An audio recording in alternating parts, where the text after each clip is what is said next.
Number 1. Kotsiaka Onna.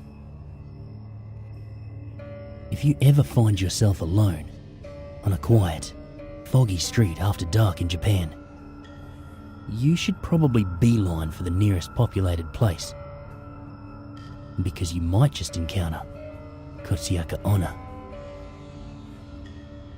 At first, you probably won't be too upset about running into the woman, who seemed to just appear out of thin air right in front of you. She's gorgeous, wearing a white surgical mask over her mouth. She asks you, "Am I beautiful?" You say yes, because she really is. She takes off her surgical mask for you. Her mouth has been slit from ear to ear. She then asks, "How about now?" You can say one of 3 things. Say no, and she slices your mouth from ear to ear with a pair of scissors, giving you a beautiful smile just like hers. You could say yes.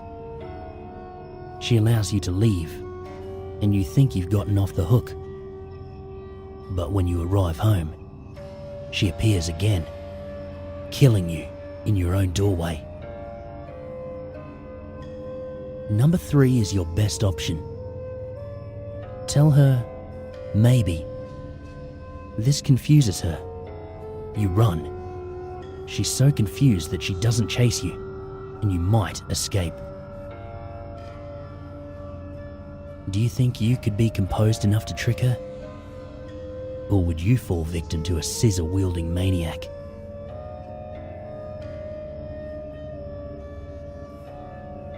Number 2. Dream School. According to the legend, if you don't forget this story within a week, it will happen to you. So if you're worried about being cursed, don't listen. One night, a boy had a dream about a school. It was a school he didn't recognize, and as he wandered the halls, he became increasingly unsettled. The hallway he walked down was a continuous loop, always bringing him right back to where he started. He climbed stairs, only to find himself back on the first floor. The school was a maze that he couldn't figure out, and as he started to become scared, he heard the sound of footsteps behind him. The sound was faint and far away, but instinctively he ran. The footsteps got closer and closer. He found an emergency exit with a glass lockbox that held the key right next to it. But the glass had already been smashed. The key was missing. In its place there was a note that said the key was in room 108. The boy ran off in search of room 108, and when he found it, he shut the door behind him. There were no students, but there were backpacks hanging off every chair. He searched them all frantically, turning out the drawers of the teacher's desk, but it was no use. The footsteps caught up with him, and now someone was pounding on the door. As the boy cowered and hid, the pounding suddenly stopped. The boy opened the door to the hallway, but quickly he wished he hadn't. The corridor was littered with children's corpses, their limbs scattered from end to end. The boy never woke up from this dream. And if you don't forget this story within 1 week, you'll have the same dream and be resigned to the same fate.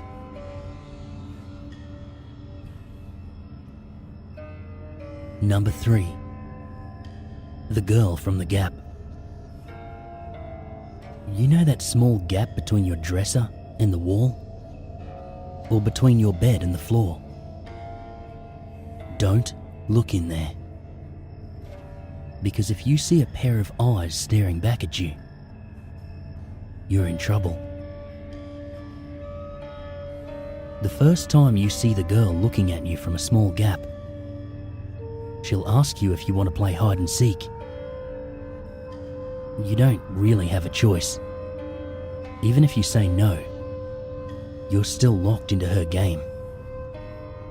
Which isn't so much of a game as it is an exercise in never letting your eyes lock on a gap ever again.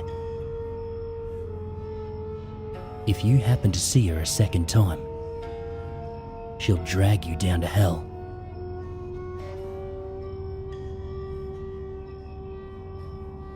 Number 4. Tiki Tiki. This story starts with a tragedy. A girl accidentally pushed off the platform at a train station just as the train was pulling in, and she was cut in half and perished on impact. Sometime later, a boy was walking home from school alone. He saw a girl through a window. She was leaning on the windowsill with her elbows looking outwards. When she saw the boy, she pushed herself through the open window. There was nothing the boy could do except stand there, horrified. He had just seen a girl fall from a window, and on any other day, that probably would have been his low point. It might have even been the low point of his whole life, if he had gotten to live it.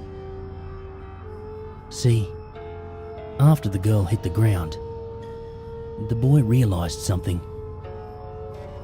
She had no lower body. As he was trying to process this, the girl pushed herself up with her hands and started crawling toward the boy. She was at his feet before he had time to run. He didn't even realize what she was carrying until the scythe was midway through his waist. As the two halves of his body fell to the ground, it was the sound that she made as she dragged herself toward him.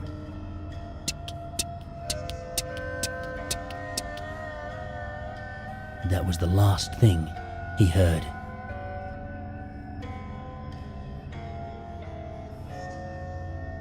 Number 5.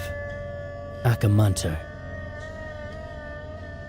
As if public bathrooms weren't already scary enough, there's a Japanese urban legend called Akamanto, or Red Cape, about some weirdo in a mask who hides out in the last stall of the women's restrooms and asks his victims a question that's nearly impossible to answer.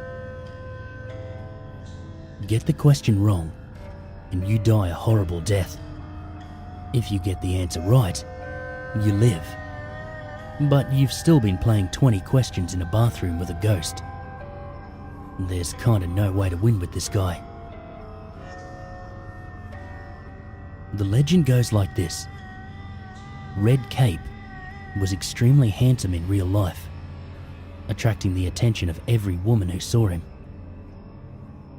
He became so fed up with women desiring him only for his looks that he began to wear a white mask, a tradition he continued in death. When you enter the last stall in the women's restroom that he haunts, you'll hear his voice.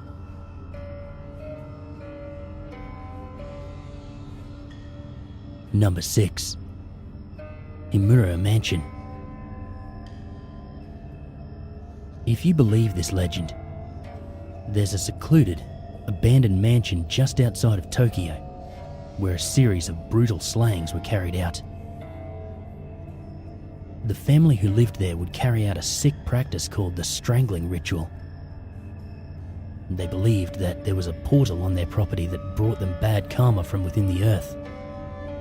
So in order to seal the portal, they would choose a local village girl at birth, raise her in isolation, and then tie her wrists and ankles and neck to 5 oxen, which would rip her limbs and her head off her body. They would then take the rope, soak it in her blood, and lay it at the entrance of the portal. This protected them for 50 years. But something went wrong during the last ritual.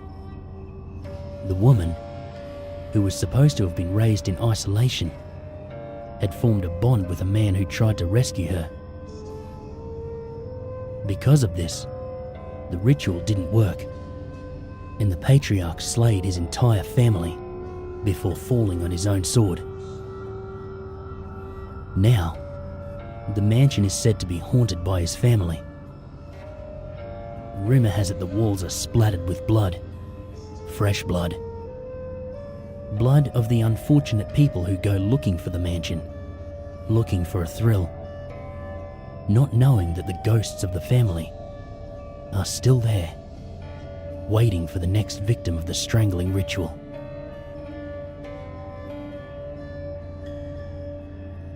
Number 7. Tamino's Hell. In 1919, Sergio Yosso published a collection of poetry that included a poem called Tamino's Hell. It describes a young boy's experience in hell after committing unspeakable acts. This poem is already pretty creepy, but the legend that surrounds it is even worse. It is said that if you read the poem, you must read it in your own head and never read it aloud. If you read the poem aloud, it causes disaster and sometimes even death. You can read a translation of the poem online, but just keep it to yourself, okay? Number 8. Hanako-san.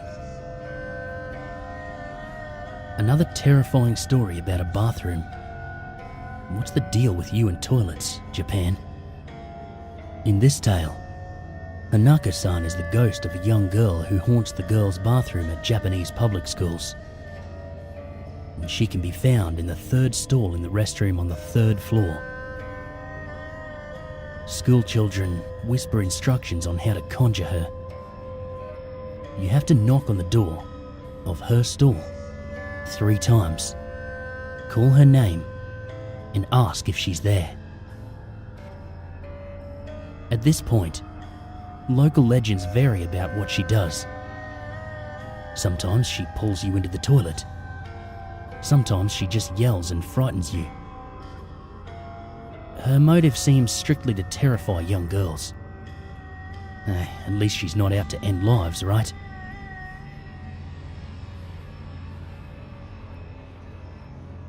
Number 9. Kuni Kuni. This spirit is one that is vaguely resembling Slender Man, except without a suit. It's a tall, pale, slender humanoid figure. It's hard to talk about its features because it's frequently seen from a great distance. It's usually seen in rice fields, walking around, and it's usually moving almost non-stop, making it look quite eerie. Those that try to get a closer look at it might lose their minds. Those that manage to get very close, they'll end up dead. You're more likely to end up dying in a horrifying way if you dare try to touch it. Number 10. Red Room. This urban legend is especially terrifying because every internet user has had to deal with a pop-up at one point or another. But this pop-up is different because you cannot get rid of it. This pop-up will appear, and as much as you attempt to exit the program, you'll start to see a bunch of names running across the screen. These are the victims of the Red Room. You might suffer a random attack by an unknown entity. It's assumed that there's some kind of supernatural creature involved. The computer will go black, and then the victim will end up committing suicide. Or you might get ripped open by a demon. Either way, the room will be red with the person's blood.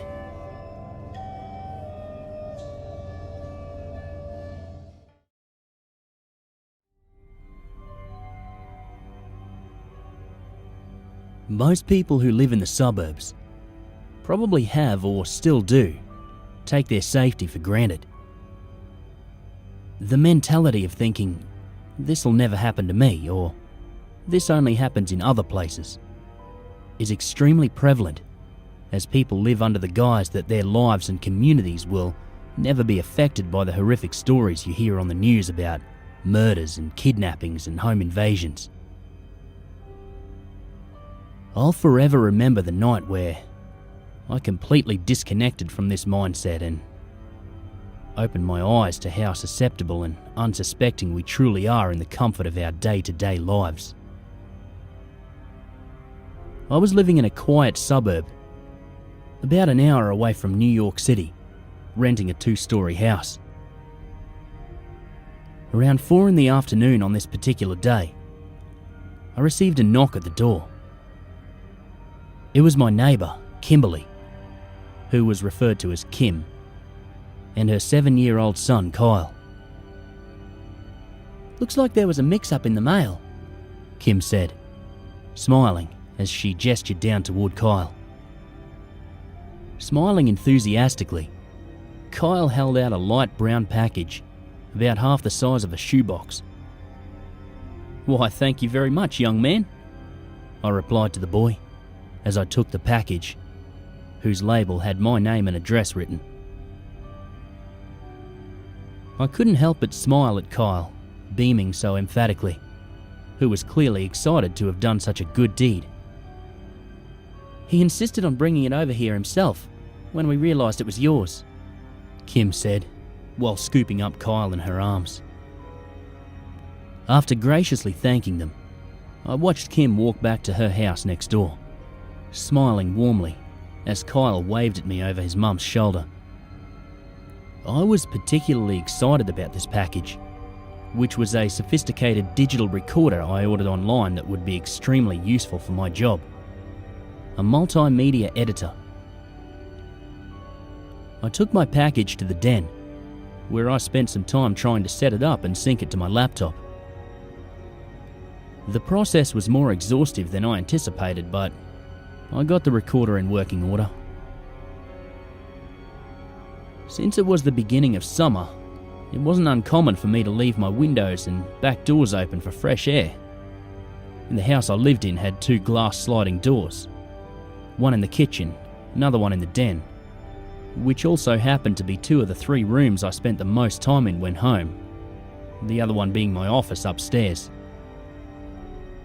I particularly remember this because, after fiddling with the recorder, I laid on the couch and spaced out while listening to the breeze and rustling leaves outside, eventually drifting off to sleep. It was dark when I finally woke back up, and a check of my phone revealed it was a little after 10 o'clock. I scowled sharply, knowing that being passed out for over 6 hours meant that I wouldn't be able to pass back out at a reasonable time tonight. I spent the next few minutes turning on lights, shutting windows, and closing both sliding doors, noting a slight chill in the nighttime air. I just finished closing and locking the kitchen sliding door when I heard a soft thud come from the room directly above the kitchen, which was my office. Feeling compelled to investigate, I headed upstairs to my little office space, where I quickly spotted a large, thick dictionary I frequently still used that had fallen on the floor next to my desk. I didn't think much of it. and seeing nothing else appeared out of place, I returned downstairs. While heading back to the living room, however, I froze upon noticing the lights were now off in the kitchen. While I didn't specifically recall shutting off the lights before heading upstairs, I rationalised it was possible I could have unconsciously flipped them off without realising. I spent the next 15-20 minutes preparing some food before returning to the den. I'd been eating for about 10 minutes when it hit me that my digital recorder was nowhere to be seen. I tried to refrain from panicking while surveying my immediate surroundings, checking if the recorder fell on the floor or around the coffee table. After thoroughly checking the couch cushions, under every piece of furniture in the den, and even in the kitchen, I decided to look in my office yet again, wondering if I somehow could have brought it up and left the recorder in that room. Of course, I found nothing. I was more frustrated about my recorder missing than anything else. Convinced it was still buried deep in my couch cushions and I simply didn't find it in my first attempt. I decided to put off my search until I ate, and I watched the rest of my show. Another half hour passed, during which I finished my food and episode I was watching. I went to bring my dish and glass back into the kitchen and I almost dropped them, becoming genuinely unnerved by what I saw. The lights were off again in the kitchen. I initially tried telling myself that there might be an issue with the actual lighting, but I saw the light switch was indeed flipped to its off position. While I distinctly remember leaving the lights on, I tried, but failed, to reassure myself I managed to turn them off when exiting the kitchen with my food.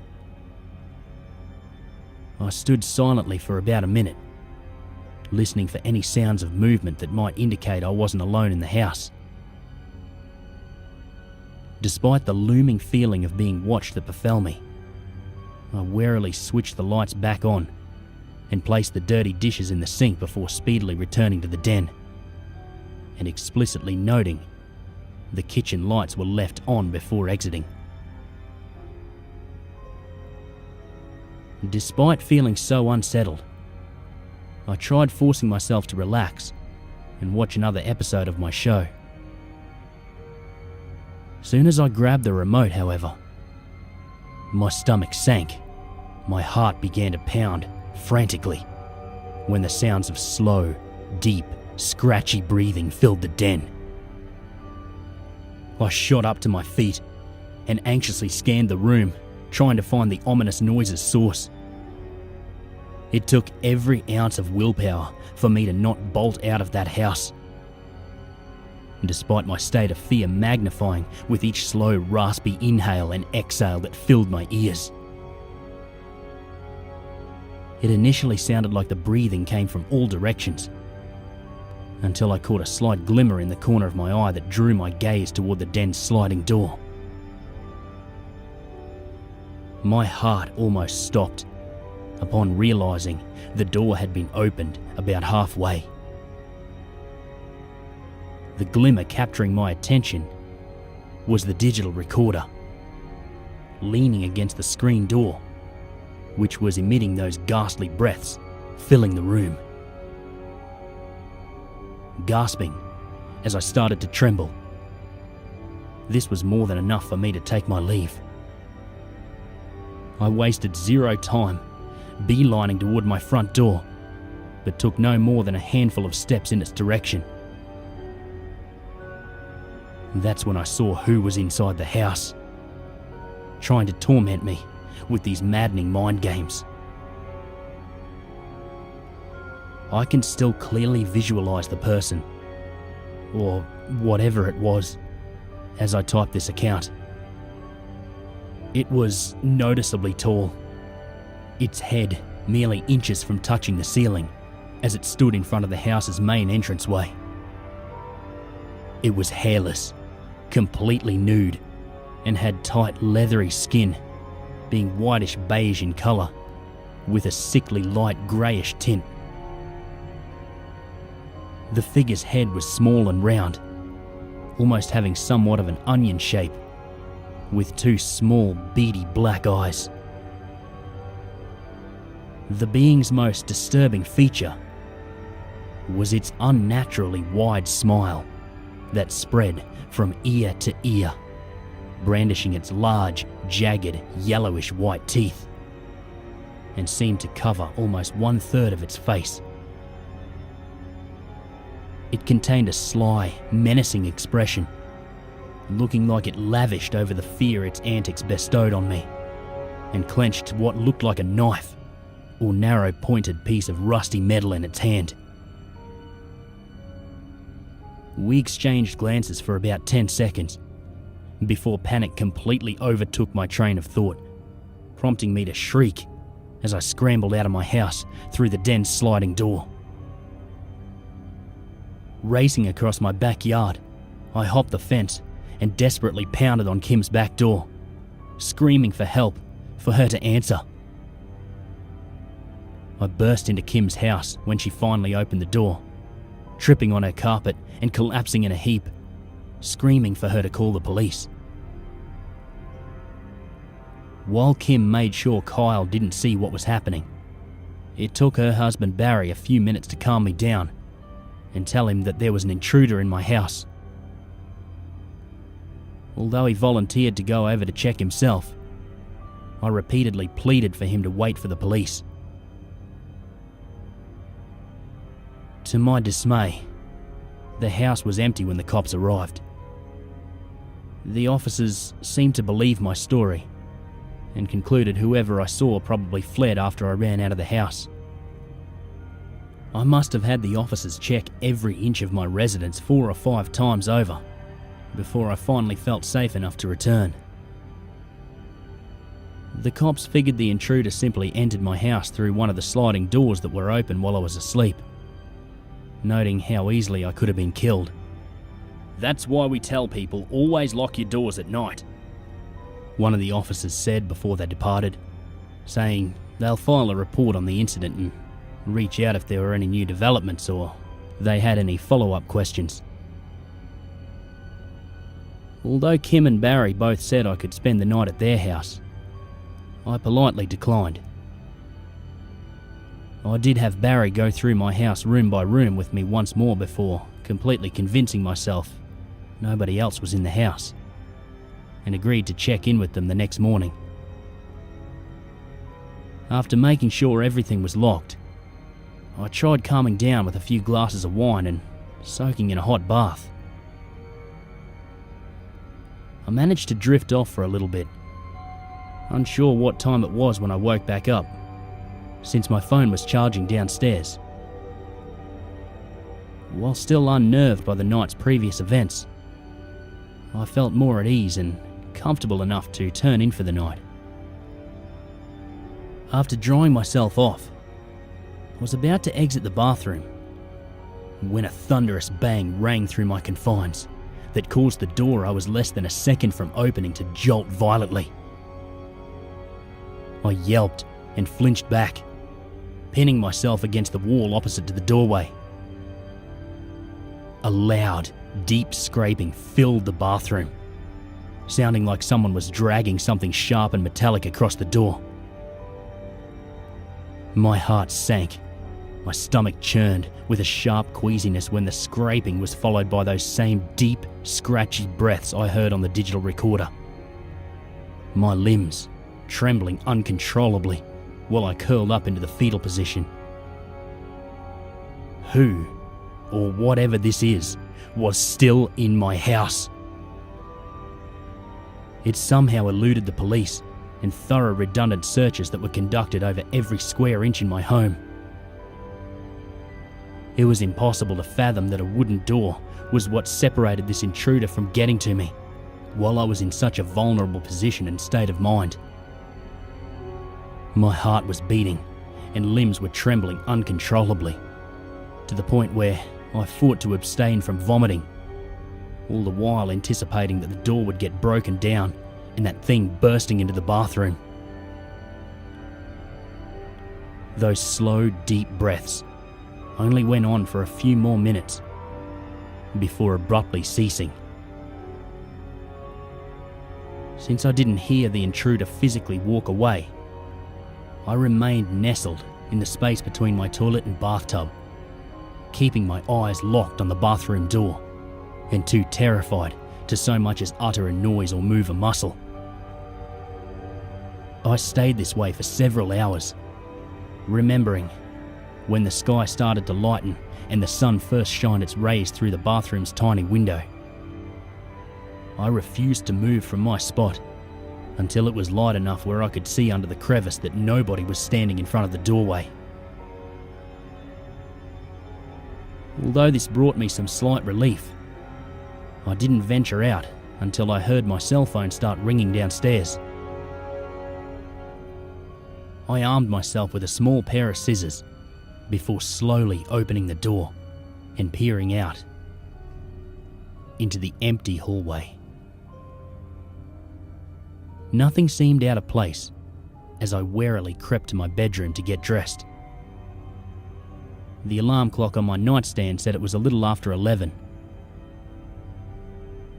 My phone rang about 4 times before it finally stopped, which indicated someone had to reach me urgently.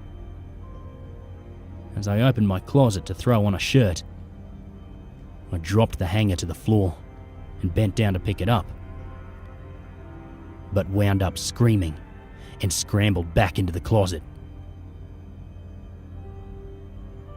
Propped up on the floor, in a seated position, was a small, human-shaped figure, covered in a light blue blanket that was tightly bound in twine and metal wiring. The sheet was covered with thick, dark red stains, and a red puddle I ignorantly avoided identifying seeped out from the edges of this lump. The more I stared, the more distinct its human features became apparent through the blanket's outline. The body had another feature about it that I refused to acknowledge, but would become a grim reality when I heard a slew of pounding knocks at my door. Without trying to regain my composure, I gradually headed downstairs to the main entrance, making no effort to hide my face's unsettled, distracted expression, while opening the door, which I noticed was now unlocked. Kim stood outside. Her tear-stained face contained an identically distraught expression of fear and panic. What she said next in her shaky, broken voice through her sniffles and sobs is something I'll remember for the rest of my life, and clarified something about the discovery I made in the closet that I knew was inevitable. Kyle's gone missing. We put him to bed last night and haven't seen him anywhere all morning. Turns out it was Kim who was calling my phone, probably to see if I happened to know anything about their son's whereabouts. Her shrieks and howls are permanently embedded in my mind when they wheeled out Kyle from my house. I won't go into gruesome details of how badly his body was mutilated. I will say, they needed dental records to confirm this truly was in fact Kyle. I was expectedly arrested and immediately became a top suspect in Kyle's murder. But my account of what happened the previous night, along with a subsequent investigation, eventually cleared me of any wrongdoing. I'm pretty sure the intruder, or whatever I saw in my house, either briefly fled after I did, or retreated to some unknown hiding spot that I'm not even aware the house contained. At some point, it killed Kyle and brought his body to my house before disappearing into the night. I try not to dwell about the specifics, but become deeply disturbed when thinking about Kyle's final moments, or how that horrid being also got into Kim and Barry's house. I don't know if its initial target was Kyle, or it merely used him as an accessory to exacerbate my affliction. All I know is the events from that night and following day have permanently scarred me and made me extraordinarily paranoid of my surroundings. Although I moved out of that house shortly after, and I never saw them again, I think about Kim and Barry often, unable to comprehend the pain they as parents must have and currently still endure from losing their child in such a grisly manner. I never saw or heard from who or whatever was in my house that night. Until now. Which is what motivated me to finally write out my account. I returned home earlier this evening and found the digital recorder I received on that fateful day on my kitchen counter. I never came across the recorder until that night, and ultimately forgot about it in my vain attempts to block out my traumatic experience. While inspecting it, I noticed that there was a 3-second recording that I reluctantly played.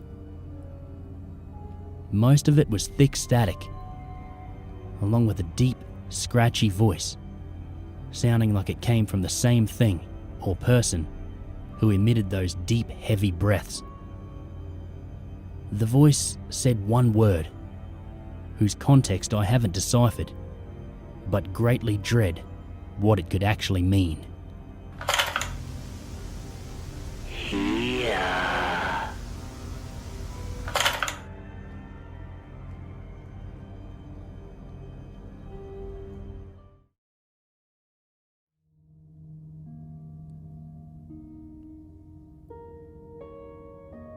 From an early age, I was told that my father had built me, and that I was built to help the family. Any feelings or thoughts that differed from his programming were to be reported to him as a malfunction, which he would fix. It didn't take me long to associate malfunctions with pain, and I reported them less and less over the years. I slept in the basement, in a box, with a thin layer of foam and a pillow. I didn't go to school. I didn't even know school existed. My education, if you can call it that, was a list of books on topics to upload. Most of these books were on topics useful to my parents, such as basic plumbing, or electrical work, cooking, gardening, and those written by my father on my programming. My mother would then give me a list of questions to answer about these books, to ensure the upload was successful. Sometimes, the questions would be tricks, or I would answer them incorrectly in the eyes of my outraged father. My uploads were almost always successful.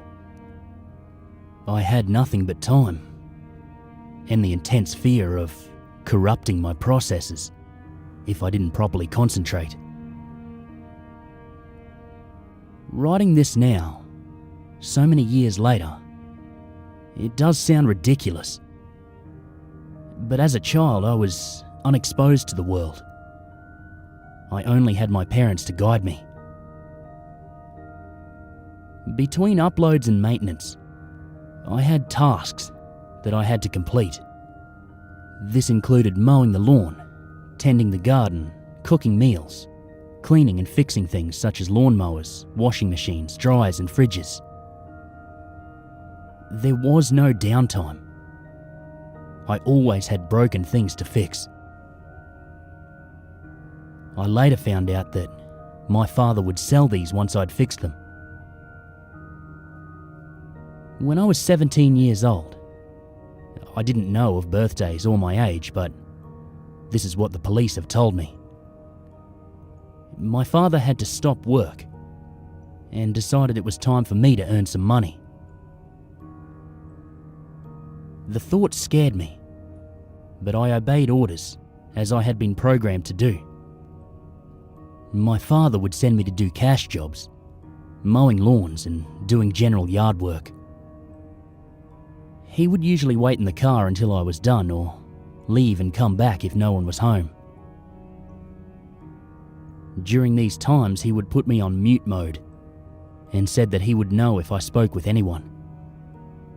It was forbidden. If I malfunctioned, there would be serious consequences. No one ever approached or spoke with me.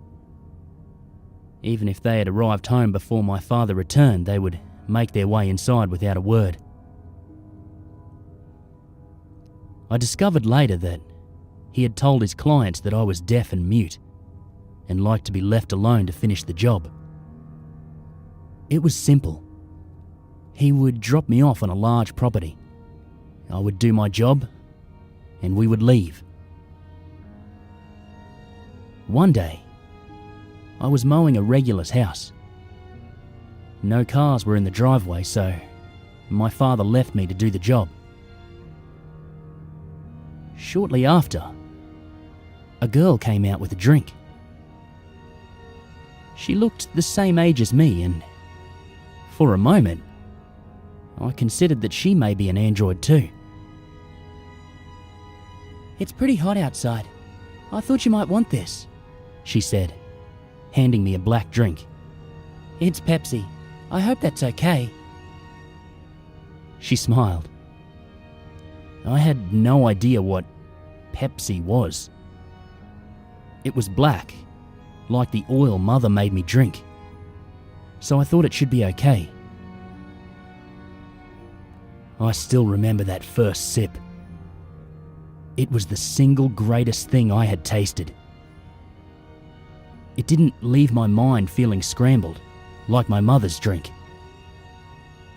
I wanted to ask what Pepsi was, where she got this drink from. Did she make it? "I haven't seen you around. What school did you go to?" Pepsi Girl asked. I put my head down and walked back to my mower. What was I supposed to do? "You're not even going to say thank you?" she said, following me. I looked back at her. She made me nervous, for reasons I was not yet to know about. "I have to work," I replied to her. Without another word, she huffed and walked away. I spent the rest of the day counting down the minutes until my father came to pick me up. I was convinced that they would know I had gone off mute, that I had spoken to someone. When my father's dusty red wagon pulled up, I loaded my gear into the car and got in. No words were spoken. I felt a small sense of relief, but a small voice in the back of my head spoke to me. "He may not know now, but wait till you get home." Nothing was out of the usual that night. I did my chores, worked on my uploads and recharged my batteries. The rest of the week was business as usual. My father was in one of his moods that lasted from days to weeks. The longer the mood, the more aggressive he would get with me. The small voice in the back of my head spoke to me once more. Maybe he really doesn't know. Maybe he is lying.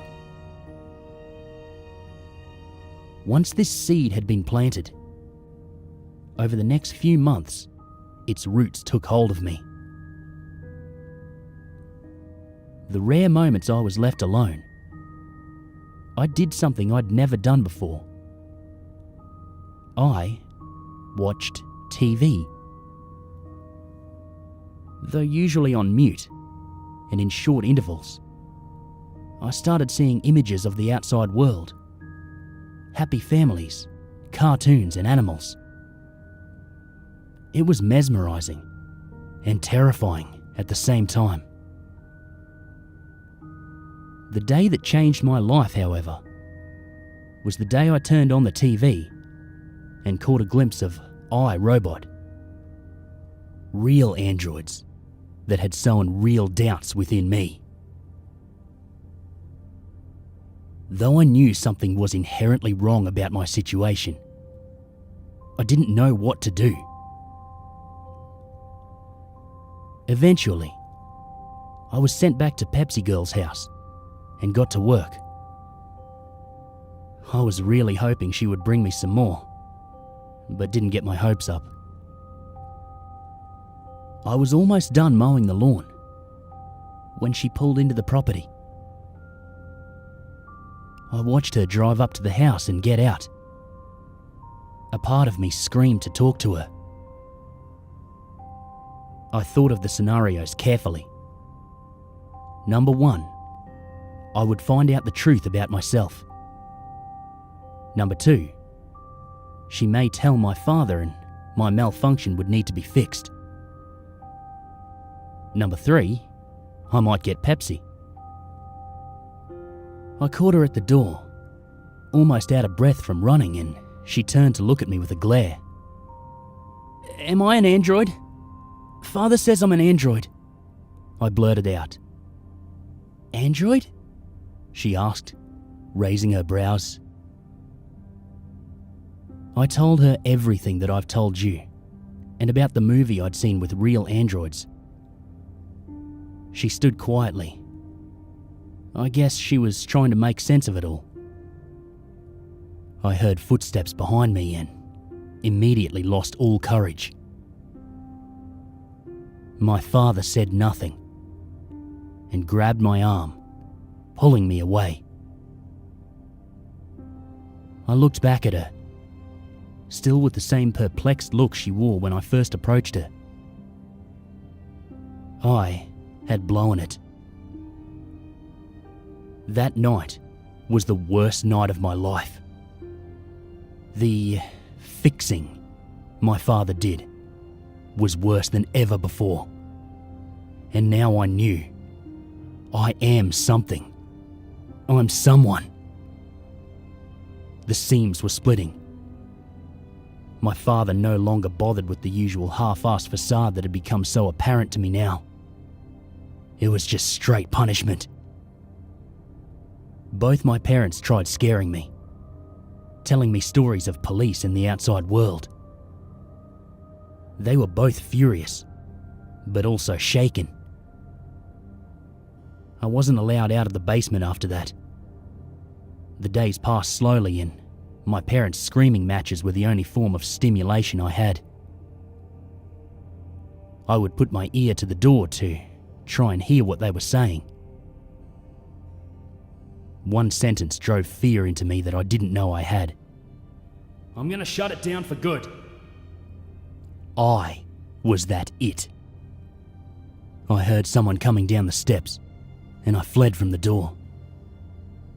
My father pushed it open, but stayed outside. I stared at him from across the room, uncertain of what I was supposed to do. He threw a shovel into the room and it clanged against the floor, breaking the silence. Come, he said, motioning me out of the room. I obeyed his commands and was led into the backyard. We walked further out onto the property before he ordered me to dig a hole. What am I digging for? I asked him. What the fuck is with all these questions? What happened to you? I didn't program you right? My father had to be in his 60s at least, but this shriveled up man still terrified me.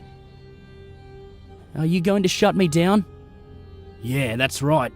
Gonna shut you down and get a new one. One that can keep its fucking mouth shut. A half smile appeared on my father's face, as if satisfied with himself. That smile pissed me off. That man pissed me off. As much as he scared me, I thought of what I was missing Though I didn't even know what I was missing apart from the magical words I'd put together through the TV shows I'd seen. I thought of Pepsi Girl. I thought of the fucking Pepsi. And then I thought of all the pain this man had caused me. I clenched the shovel and swung at him, connecting with the side of his face. The sound rung out into the night, but no part of me was sticking around to enjoy it. My father hit the ground and I started running. There was no plan. I hadn't intended for this to happen and I had no clue where I was going or where I should be going. After cutting through a few properties, I finally stopped running. I collapsed into some tall grass and caught my breath. The stars were beautiful. It was the first time I'd been out at night on my own, and despite the fear and uncertainty, it was one of the most beautiful nights of my life. I decided I would go to Pepsi Girl's house. I knew it was close and had an idea of where it was. I continued walking and found myself at the driveway just as the sun was coming up. I knocked on the door until a worried man came out to greet me. I told him everything I'd told his daughter, and he believed me. Thank God he believed me. The police arrived at the house to find my father with a gun in his mouth. He'd already disposed of my mother. They told him to put it down, but he pulled the trigger. And it was over. Over for them, but not for me. My life was just beginning. It was revealed to me that they weren't really my parents. They had stolen me, stolen my childhood, stolen my mind, and at times I wonder if they just might still steal my sanity. Thank God for malfunctions.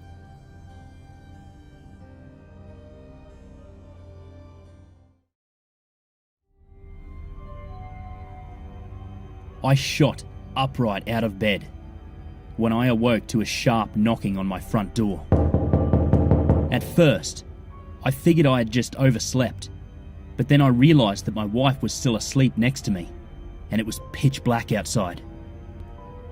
She was seemingly undisturbed by the violent rapping at our front door. What the fuck? I thought to myself as I crawled out of bed and began making my way down the stairs. I noticed that it was 2:34 a.m. as I passed the kitchen and lurched toward the front door. By that point, the knocking had intensified to a deafening level. I was astounded my wife hadn't been awoken by now. I finally reached the door after what seemed like an eternity and looked through the peephole.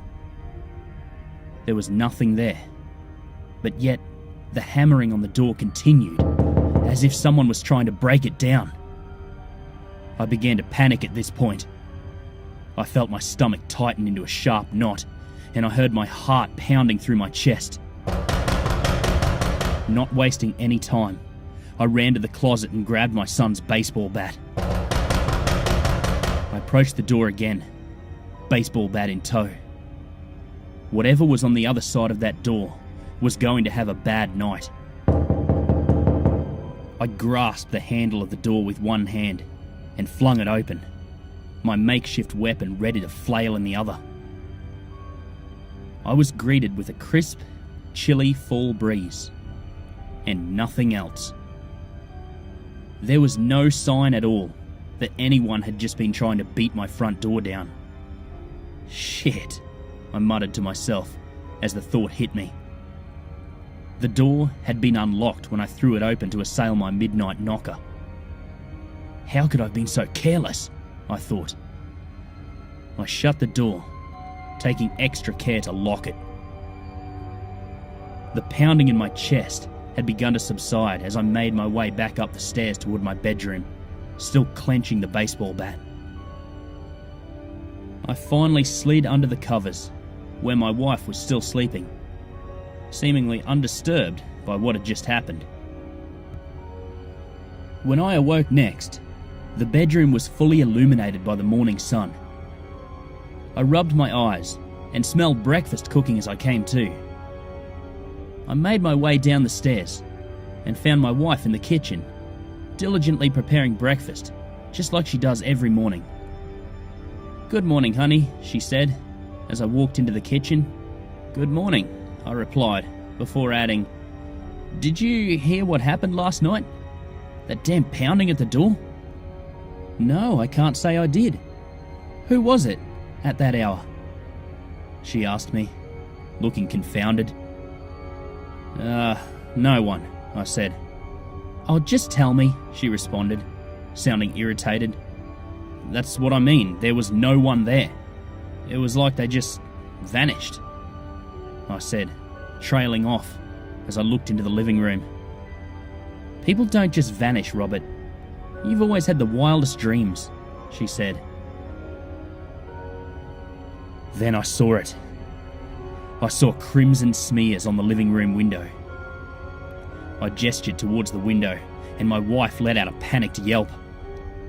"Still having wild dreams?" I said, as I pointed at the bloody smears on the window. I instinctively picked up my phone and promptly called the police after that. Their reaction was lackluster at best. The officers showed up nearly half an hour later, looking around the property, and said that they would keep an eye out for any suspicious activity in the neighbourhood. "It was like they didn't even care," my wife said, while looking at me with great concern in her eyes. She was right. They were very apathetic and hasty in their search. I would have to take this matter into my own hands. "Don't you worry. I won't let anything happen to either of us," I said in the most reassuring tone I could muster. I didn't tell her, but I was scared. We clearly had someone trying to play some kind of sick joke on us. Later that day, I made the drive over to the local sporting goods store and picked up a few trail cameras. I set up the first one with a clear view of the front door, and one in the tree that stood in the backyard. The latter one would have a perfect view of the back door and the living room window. My wife and I tried to get on with our day as best we could. The atmosphere in our house remained tense. Our boy would be home from summer camp in a week, and there was some lunatic traipsing around our property at night. We stayed up for the majority of the night, just waiting to see if anything would happen before passing out together on the couch. I was yet again awoken in a state of delirium by the same hellacious pounding from the night before. As I tried to sit up from the couch, I was quickly yanked back down by my wife. "Hold still. There's something out there," she whispered in my ear while clinging tightly to me. The pounding continued for a few more minutes before it was accompanied by a childish-sounding voice. "Be my friend." It wailed through the front door as the pounding continued.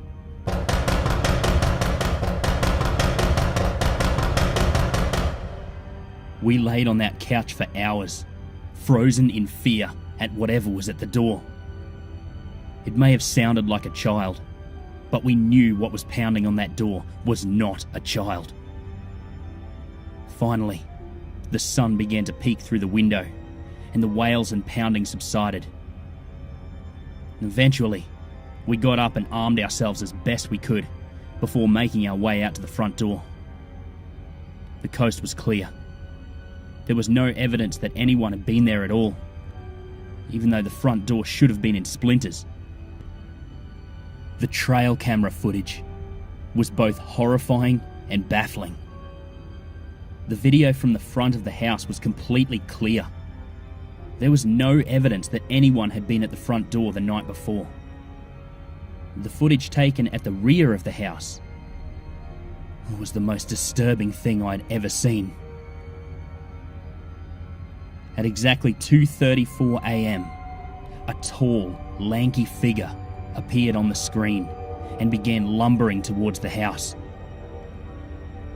This thing had a long, emaciated form, with arms that dangled past its knees, which were bent backward.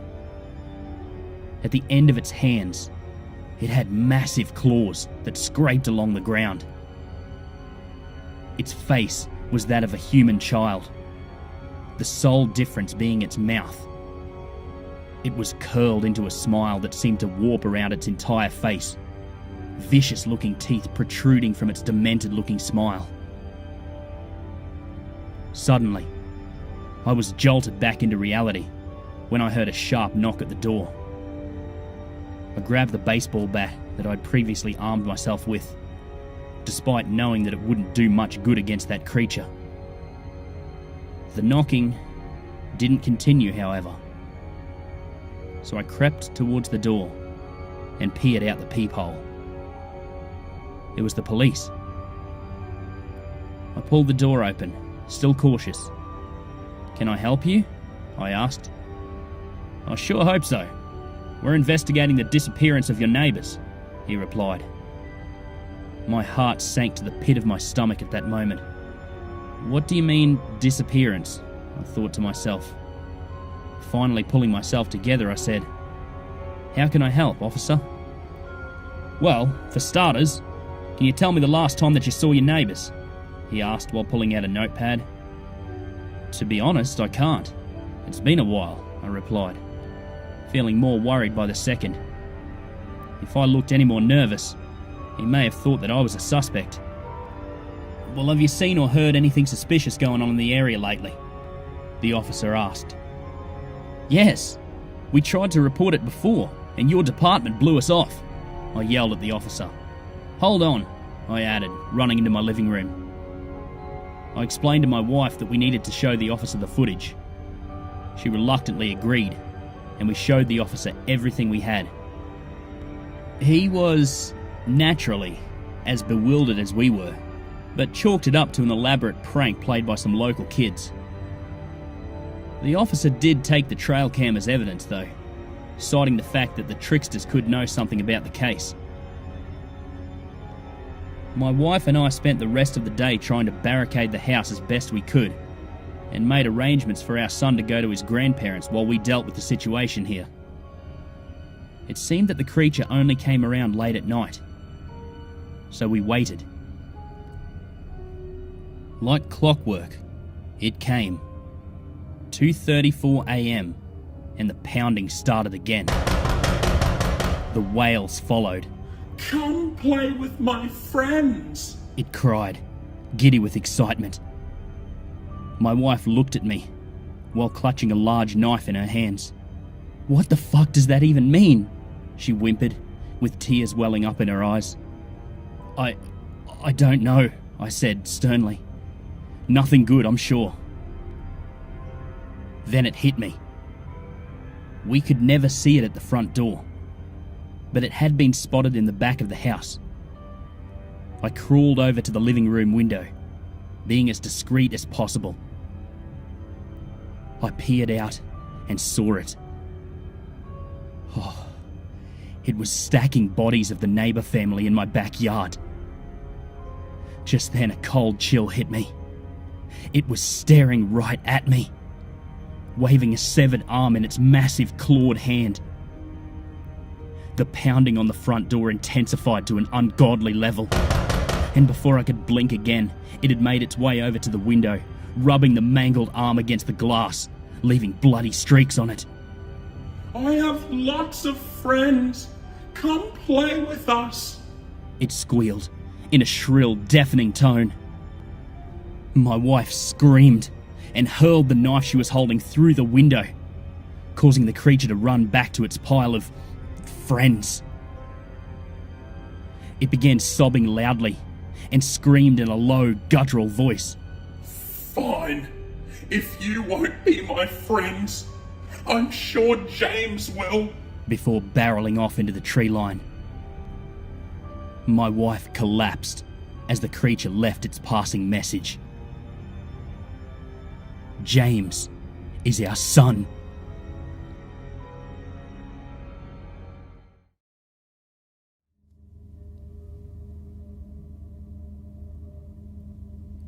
Do you have something that you truly, relentlessly desire?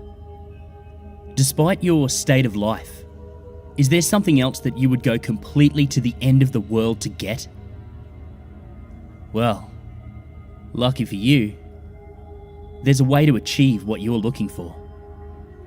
And you won't need to go to the end of the world to get it. But you will need to go somewhere. And the place may be too out of reach for some. It's not far away, closer than one may believe, but there's requirements that some individuals may not meet. First, whatever it is that you seek, know that you must seriously desire what you want. In your eyes, it should be something you need. If you begin the journey without the correct state of mind, you will surely fail, as it will be near impossible to turn back once the journey starts. The second requirement is that you will need a vehicle of sorts. Most use a car, as it's the most comfortable choice. There have been a select few that have used small motorised vehicles such as ATVs or motorcycles. But this has proven to be quite difficult, as the conditions of the journey can prove to be too bothersome. Do not use a vehicle too large or noticeable, as you will need some of the cover of night to be most safe. Also, while any sort of car will do, you may not want to choose the most expensive or cherished vehicle. You can take your slick new black Mercedes for the drive if you'd like, but don't expect it to come out in a pristine state. Make sure your vehicle is completely fueled before beginning the drive. The first task that you need to accomplish is to locate the road. It doesn't have a name, it's not on the map, and technically, it doesn't even exist. It will only show up if you're looking for it at the right time, and you will only spot it if you know what to look for. Finally, you must be alone during the journey. You didn't think you'd be able to go with a group, did you? It must be night when you begin. Choose the time of night where you believe the roads are the least populated. Drive to any area that is just a stretch of road surrounded by woods. Here's where you want to start paying close attention. If you're looking for the road, it will turn up eventually, but you need to search for the road's hint in order to pull down the right one. Once you're close, you will see or feel its signs, but what the signs will be will depend on what it is you desire. For example, if you're in search of wealth, you may spot shimmers on the empty branches of trees as if they resembled the shine of gold or diamonds.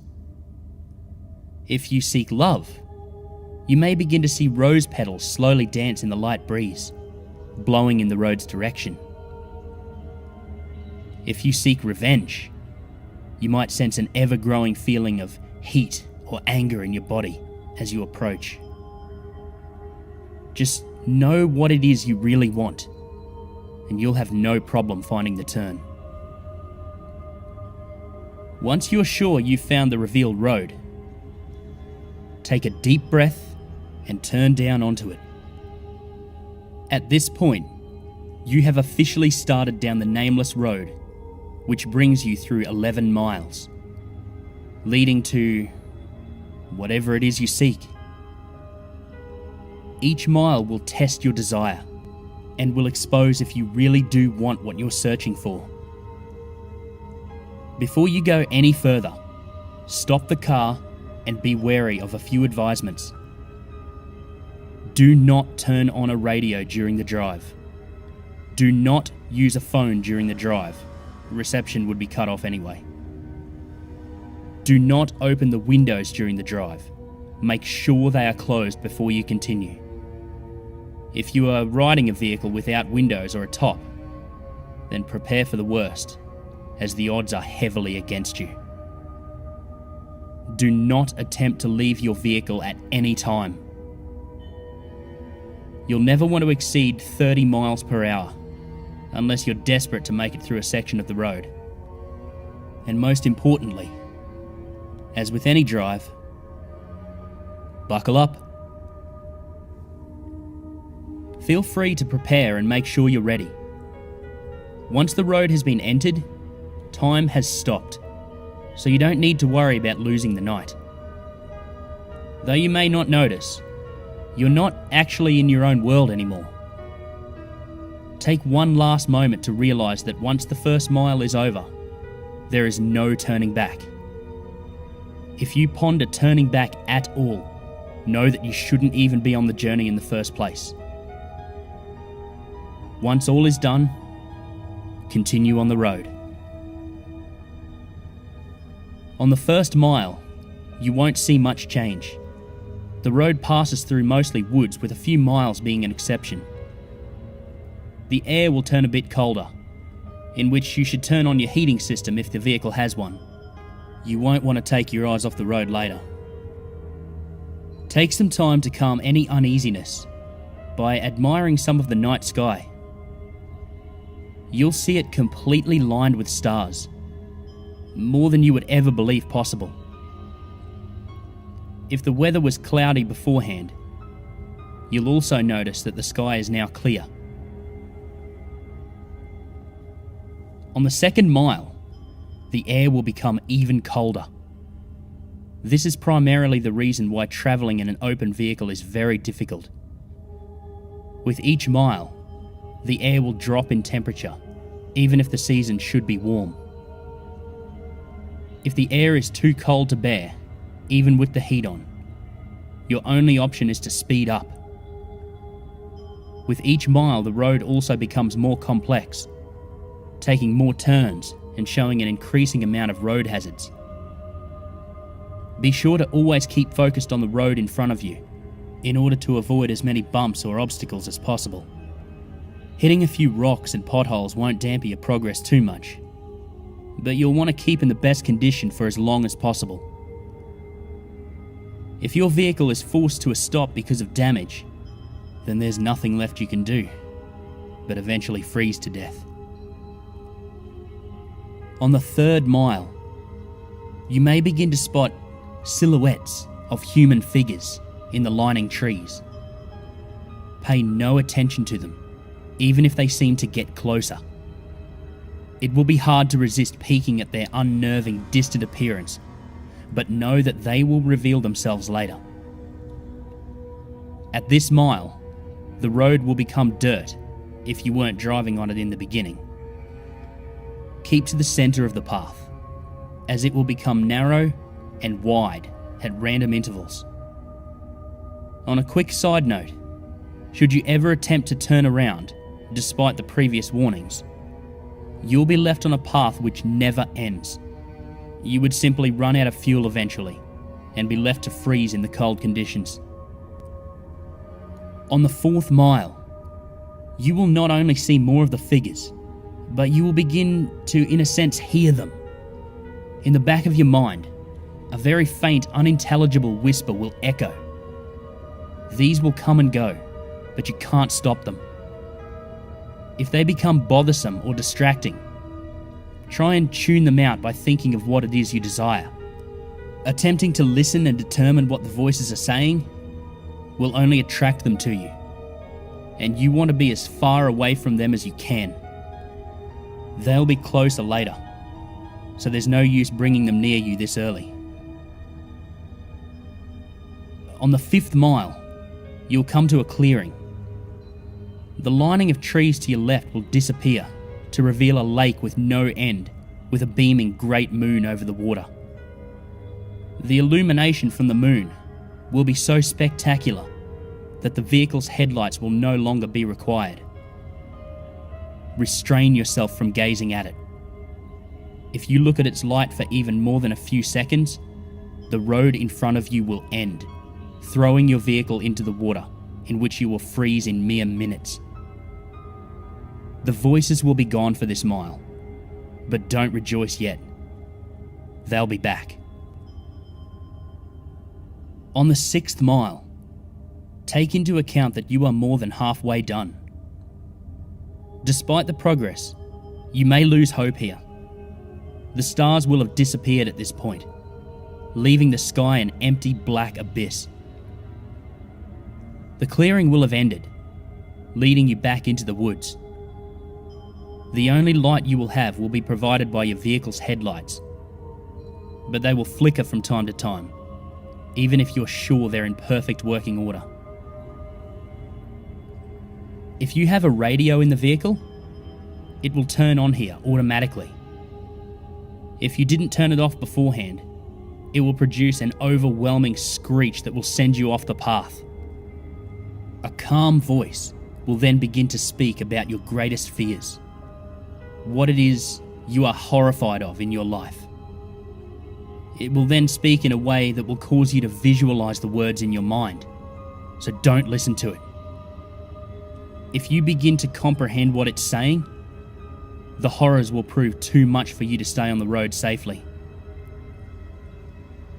Attempting to turn off the radio will prove no use. Speed up if you need to. Just keep your mind off the voice as much as you can.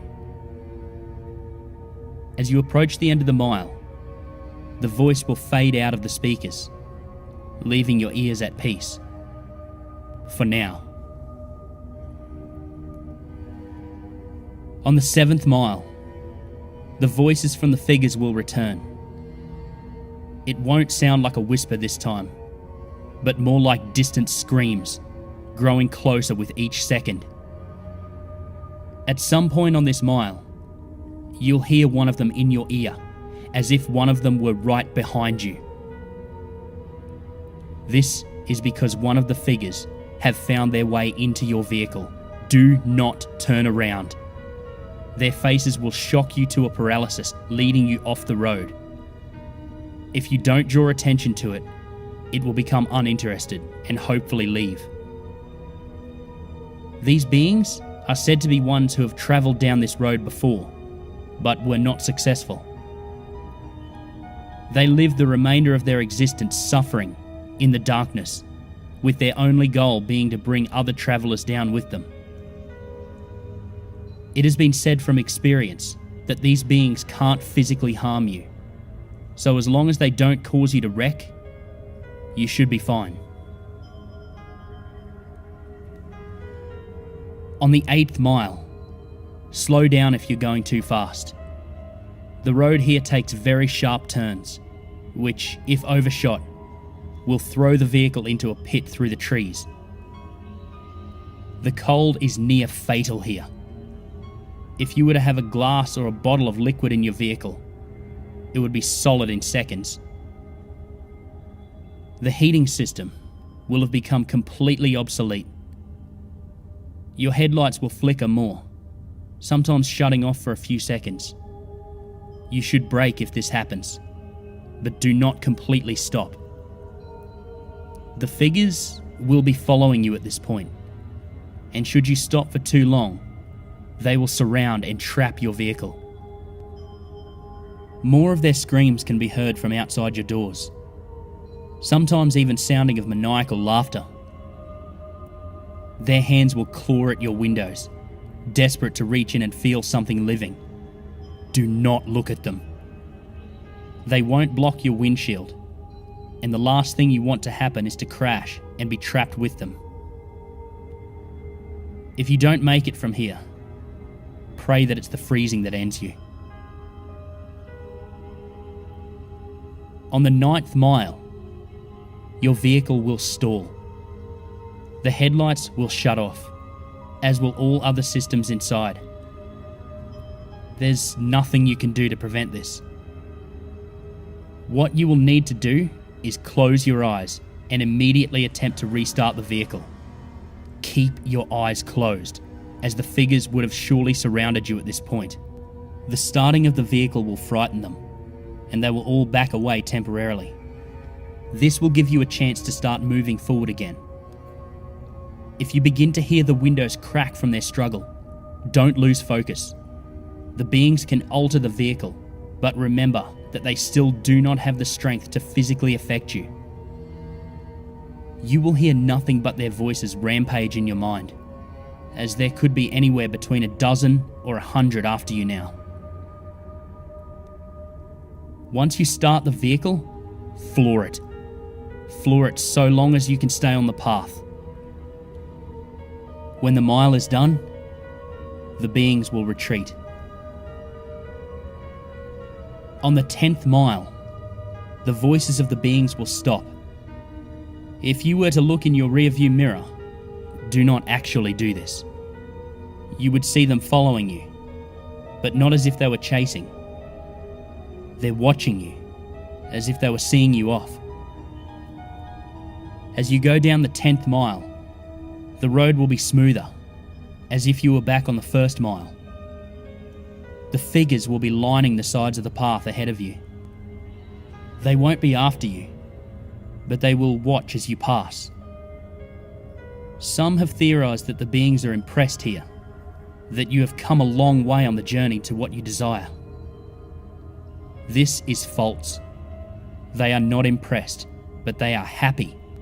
They are happy that you're about to approach the next mile. They are happy because you are most likely going to your death. On the 11th and final mile, everything in your vehicle will lose power, as it did on the 9th mile. The vehicle would normally be immobile, but you will still be moving. An unknown force will be pulling you forward. In the darkness, you will see a glowing red light up ahead, as if it were a light at the end of the tunnel. Close your eyes and cover them. Do whatever it takes to make sure you do not see what you are about to go through. Covering your ears would also be helpful, but keeping your eyes covered should be a higher priority. The red light is another clearing, but there's no moon or lake this time. Once it's entered, unrelenting and inconceivable noises will sound from all directions. No amount of bravery and conditioning will spare you from these sounds. The cold will turn into a merciless heat, burning all parts of the vehicle. You will feel the illusion of flesh being burned off your bones, that every part of you is being destroyed as you travel through screams and audible suffering.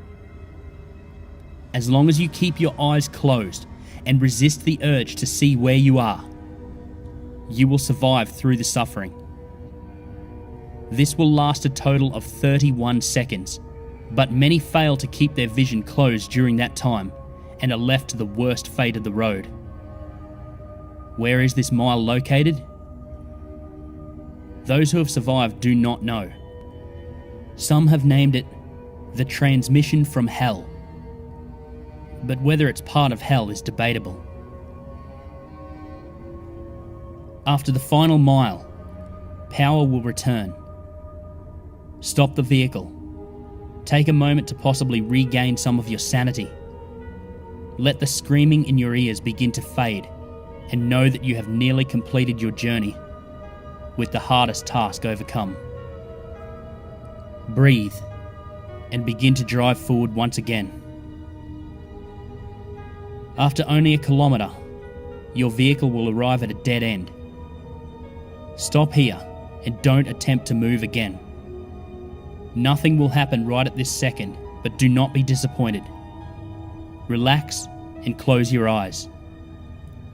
Imagine in your mind what it is you've desired the entire time. It will most likely still be the same as when you entered, but with some, this desire may actually change through making this journey. Think about what it was that you went through such a terrifying and difficult means to acquire, and imagine possessing it in your hands.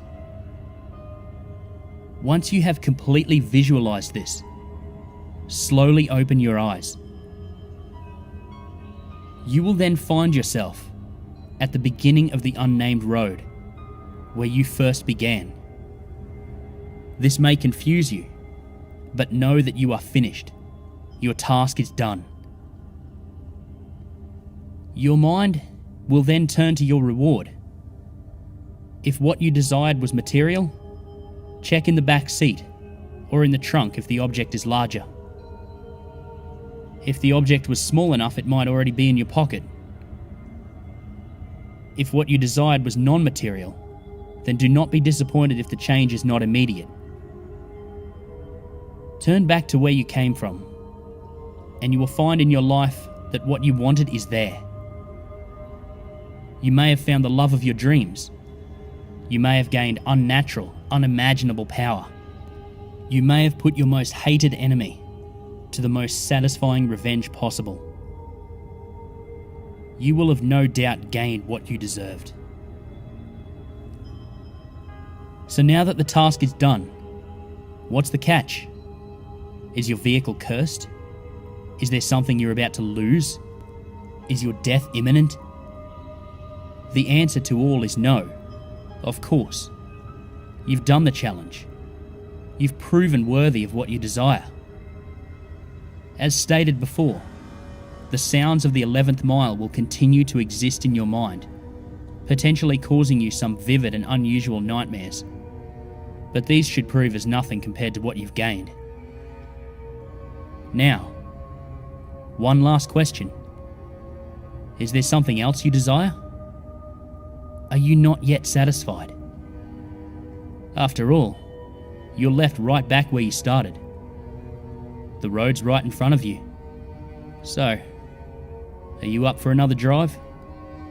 If so, buckle up and just move forward.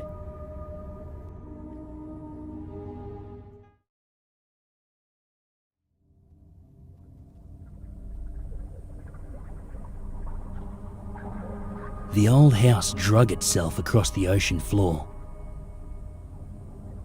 Out from a darkened window shot a chained harpoon.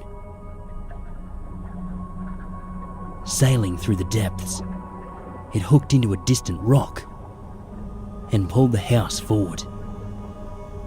Once the house reached the point of impact, the chain retracted and the process repeated. A tedious and bizarre thing to behold. This monstrous patchwork of Victorian homes trudging through the ocean deep like a mechanized octopus. The B-3 nuclear submarine and its crew followed from a safe distance. Captain Harvey didn't ask questions. He followed orders. When strange sightings occur, monitor from a safe distance and wait for them to return below ground. If they don't return below ground, use all necessary firepower to deal with the problem. Either way, most of them were harmless, fleeting apparitions and nothing more. But the ones that weren't, this had been going on for about 3 weeks now. The old house pulling itself closer and closer towards the first continental rise. Past that line, and it's game over.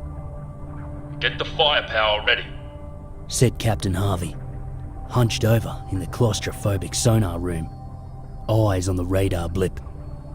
Yes, sir, said the first mate, leaning over a mic and pressing talk. Tracking party, man your stations.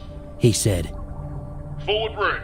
Order of tubes is 1, 2, 3, 4. Depth charges, said Captain Harvey, eyes not leaving the radar blip. Rig for depth charge. Forward room. Shot number 8.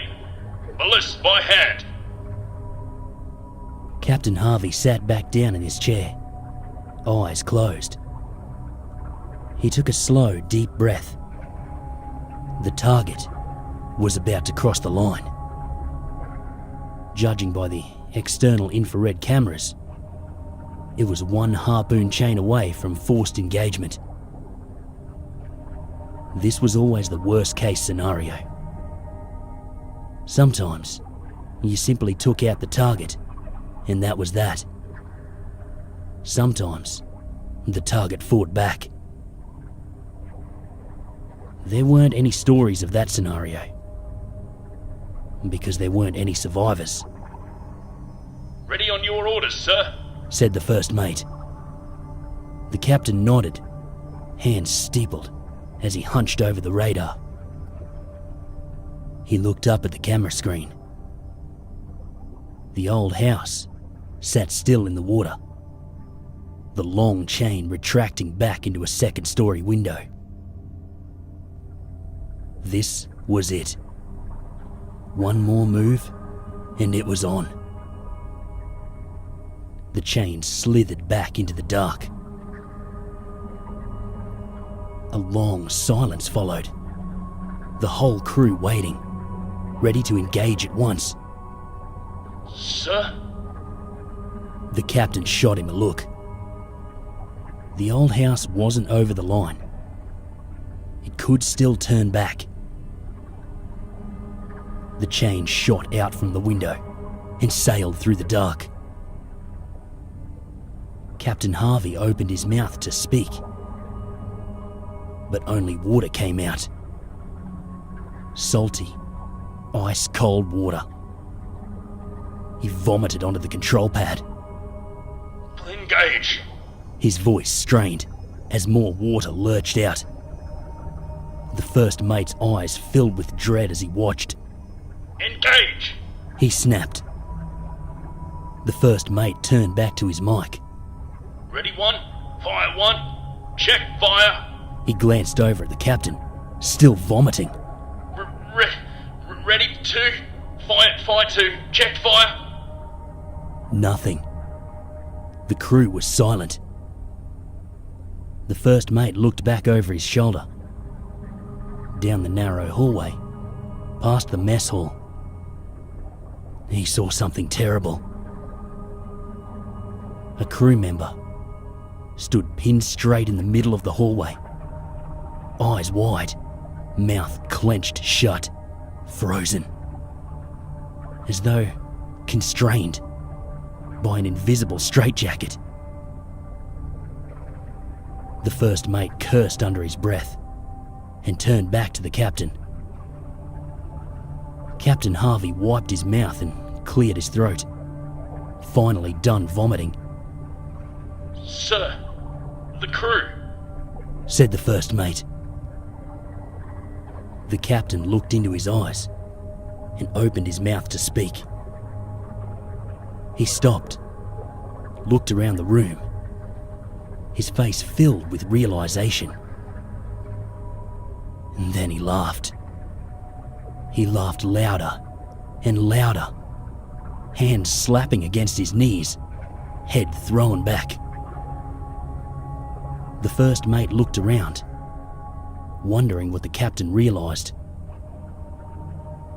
And then it hit him. The walls were getting closer. The room was getting smaller around them. The submarine was shrinking.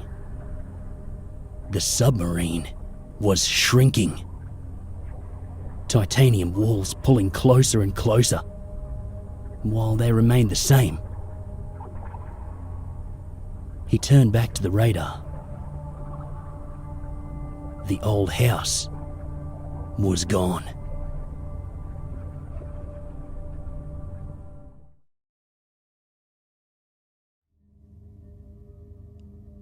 My best friend Sean and I would often find new places to explore. We were only 12 at the time when we came across an abandoned gold mine. There was quite a few around us, but most had collapsed or been filled in. Sean had found a hole that we could squeeze through, and as we both stared down into it, I started having second thoughts. We were arguing when we saw it, a white light pulsating within the depths of the mine. It was strangely alluring and cut the argument short. As children, we thought it would be treasure. You know, buried gold or something. Sean was the first to go, lowering himself into the hole and then down into a tunnel. I reluctantly followed him down, and we slid on our backs until we got to ground level. The tunnel itself was dark, but we could both stand in it. A few meters in front of us was this white floating light, and although it had no face, I could tell it was watching us. We had no other source of light besides this orb, and as it dimly lit our surroundings, the most I could make out was some decrepit wooden beams and the dirt that surrounded us. Sean did not hesitate and walked closer, but the light slowly floated out of his grasp, teasing him to follow it. The closer Sean walked towards the light, the narrower the space around him became. It seemed like the hole would swallow him if he went any further. But I said nothing and kept watching. I felt too claustrophobic to go any further, but I wanted him to touch it. I wanted to know what it was without taking the risk. The glowing light stopped in front of Sean and floated in place. He jumped out and grabbed it with both hands on either side, causing the orb to shine and illuminate the entire tunnel. I saw Sean's eyes go from wonder to absolute terror when he realised what was in front of him.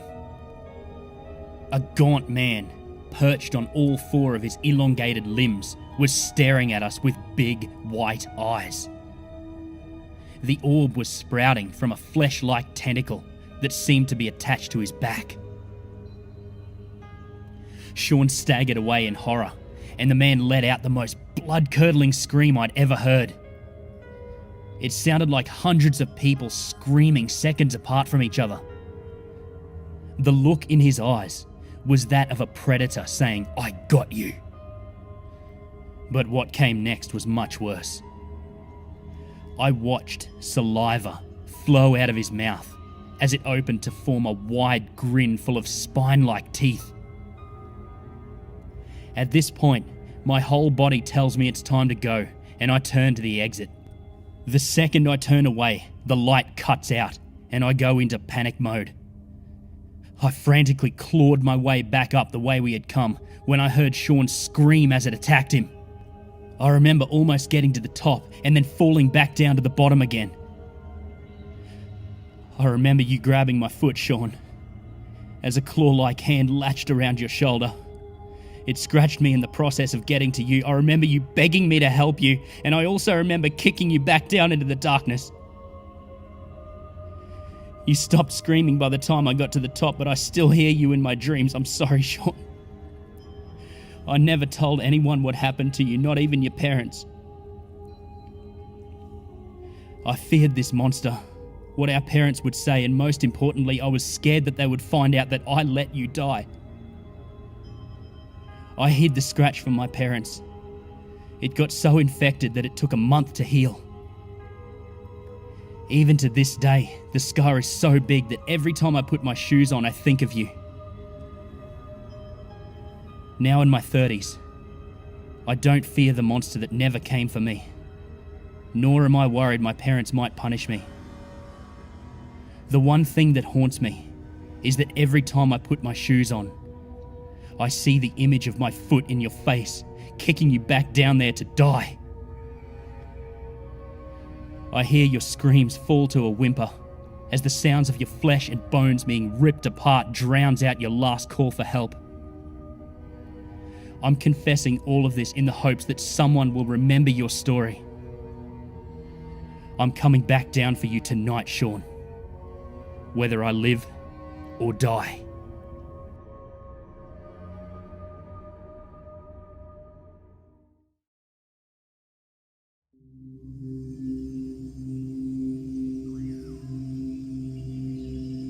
Number 10. The Aswang.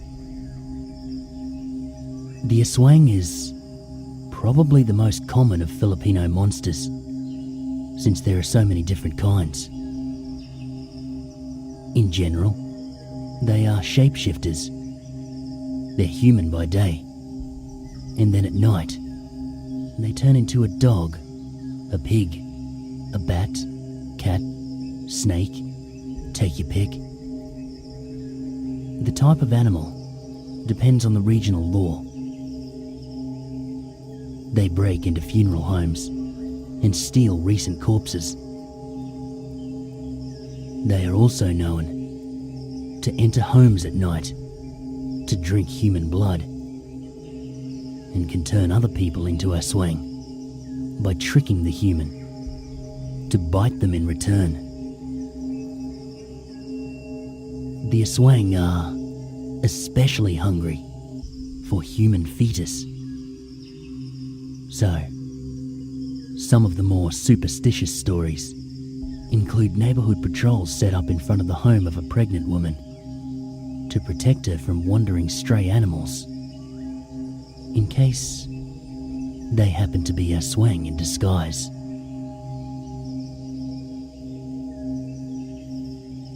Number 2. Matrukulan. The matrukulan is one of many Filipino creatures who attack pregnant women. This particular creature first impregnates a virgin before coming back later to kill the woman and eat the fetus. Although some stories say that both mum and baby are eaten, some stories claim that the woman is not a virgin but rather married and already pregnant. To protect the mother and child, the husband must swing a belasong, or butterfly knife, above the woman's belly while she's in labour. This kinda leads one to wonder, which is scarier, an invisible mythological creature, or the father of your unborn child brandishing a knife above your abdomen. Number 8. The Kapre. These are hairy giants with glowing eyes and a cigar that never burns out. They can usually be found sitting atop of trees, waiting for nightfall to scare naughty children who are outside of their homes late at night. The Kapre is a unique Filipino monster because he doesn't steal fetuses, eat people, or cut them up.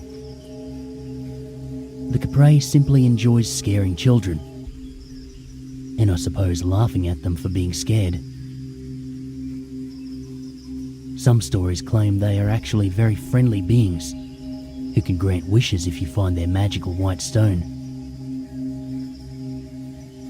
One can assume a Kapre is nearby when the trees start to sway while there is no breeze, or you see faint smoke from high above from the Kapre's cigar.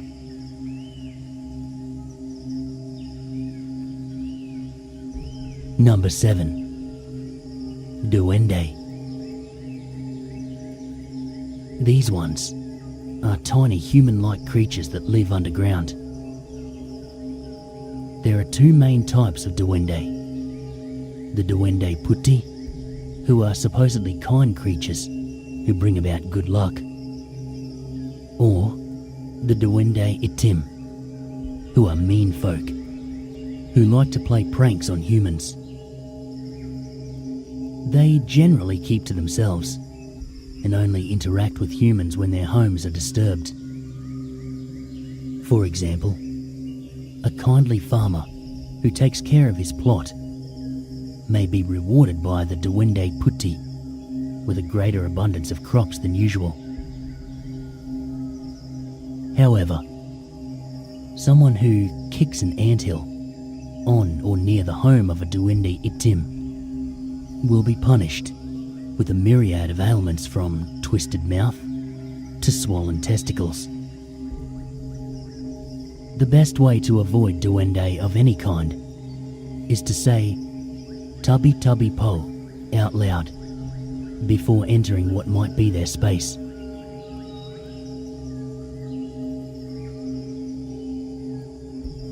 Number 6.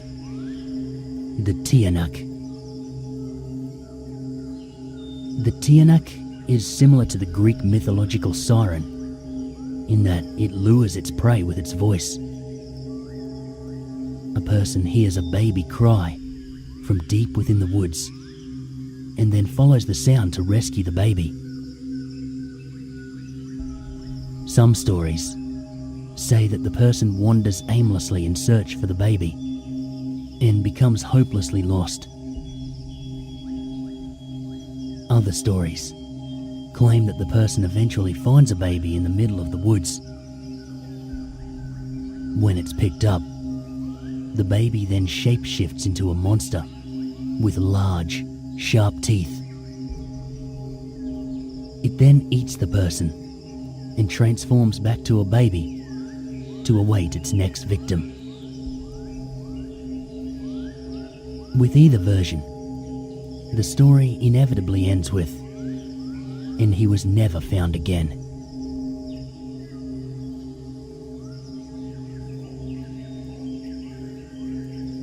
Number 5. Sick bin. Depending on region and storyteller, the sick bin resembles either a hornless goat, a reptilian crow, or something vaguely along the lines of a chupacabra. What is most common with all accounts is that its head hangs between its forelegs, which are much shorter than its hind legs. Whether because of physiology or because it makes the sick bin seem scarier, it is also known to crab walk backwards. The sick bin also has a long, whip-like tail that emits a foul stench, and 2 grasshopper-like legs on its neck that enable it to jump far distances.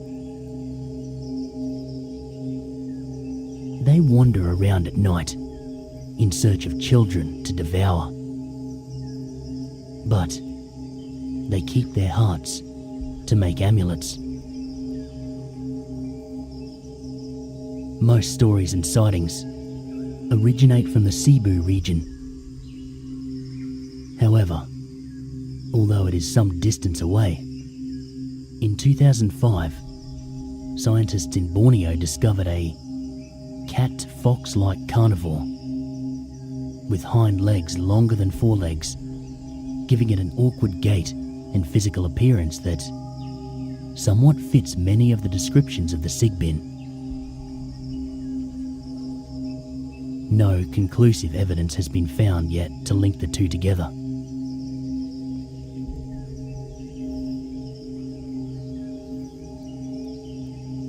Number 4. Tikbalang. The Tikbalang is described as having the head of a horse, the body of a man, and the hooves of a horse where human feet would be. In northern regions, the Tikbalang is considered a nuisance, but generally harmless. They enjoy disorienting weary travellers, making them imagine things that don't exist. Travellers can easily stop the pranks by turning their own shirt inside out and asking the Tikbalang to stop bothering them. The stories of Tikbalang from southern regions paint the creature as a much more sinister monster. He has glowing red eyes, a large cigar, and smells of the stench of burning hair.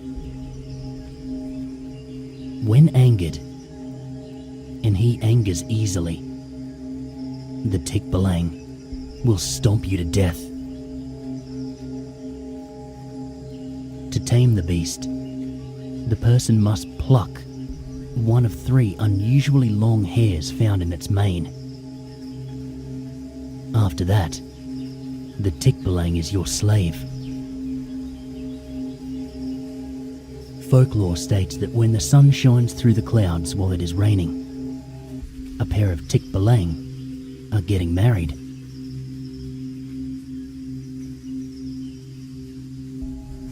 Number 3.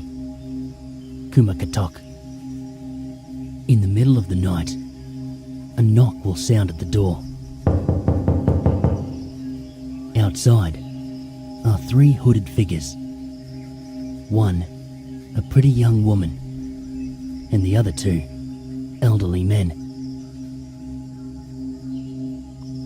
There are no stories of how the group was formed or where they originated, but tales of them have popped up all over the Philippines, and with more frequency around the time of outbreaks. Legend has it that a visit from them is an omen that someone in the family will soon die. There are no paintings or hangings that can keep them at bay. Leaving the door unanswered does not help either. They simply knock and leave, and then someone would still die shortly thereafter. Number 2. The White Lady.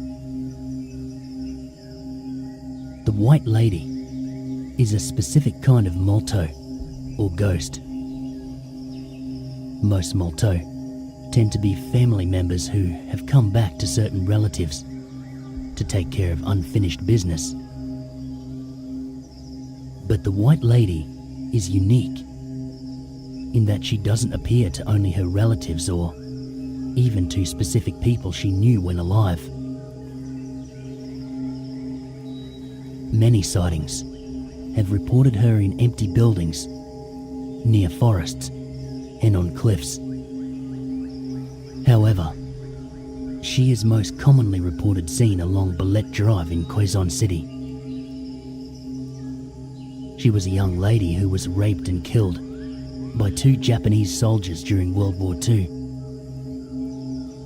While there haven't been stories of the White Lady being a purposefully malicious being, she has been reported as the cause of more than a few car accidents by drivers who look in their rearview mirror and see a young lady in the back seat wearing a white dress. Sure, some strange, unknown lady sitting in your back seat is bad enough. But the White Lady is also said to have no face.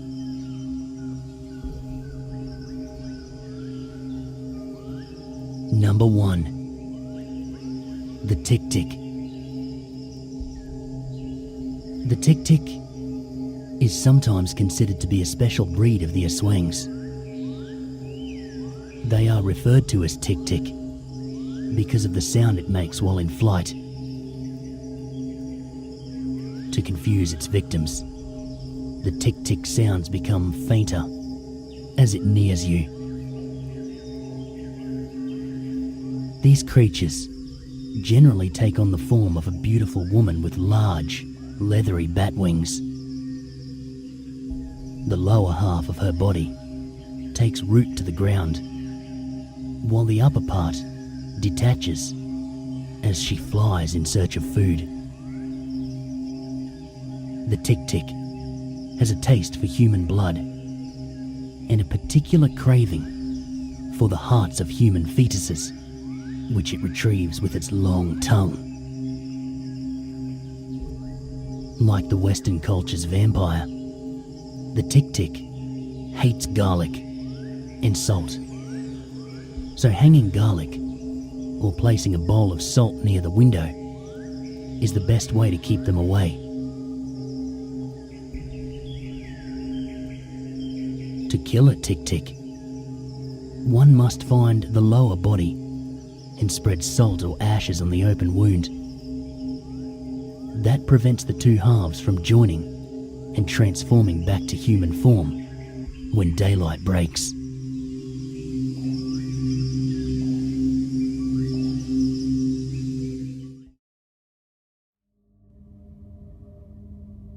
I wasn't smart when I was born. In fact, I was a cripple and a simpleton. I couldn't walk, so I dragged myself around the forest floor, never straying from my mother's presence. I felt at the time she never cared much for my siblings and I, mostly letting us fend for ourselves. But I realise now she kept a careful eye on us. She was cold, distant, and dumb like me. But She knew how to watch for large animals and other potential threats as my brothers, sisters, and I slowly figured out how to feed ourselves. It seems cruel in retrospect, and many of my siblings died young. Life was hard, crawling in the dirt of the forest floor, treating anything remotely edible as a banquet to be cherished. As I slowly grew, she eventually disappeared, leaving me and two of my remaining brothers alone at a very young age. They both perished shortly after. But somehow, I managed to survive against all odds, crawling in the mud and struggling against my disability, finding food and shelter anywhere I could. I slowly learned how to use my disabilities to my advantage, setting ambushes and traps for small game. But I was still fundamentally an idiot, and no matter how clever I thought I was back then, failure was common and life continued to be difficult.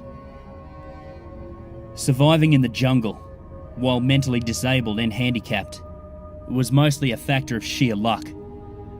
Though at the time, I thought myself to be quite adept. I never stayed in one place for long, and I moved very slowly but carefully. My diet consisted of anything I could find laying around which was edible, mostly small animals I could catch. But I could go hungry for very long periods of time. Eventually, I stumbled on a small stream with an even smaller cave nearby. I made it my home for a while. It wasn't much, but it was hidden well and provided some sense of security. I would drag myself out to the stream and bask in the warm tropical sun at times, take naps under trees, and eat as often as I could manage. Those were my simple pleasures in life back then.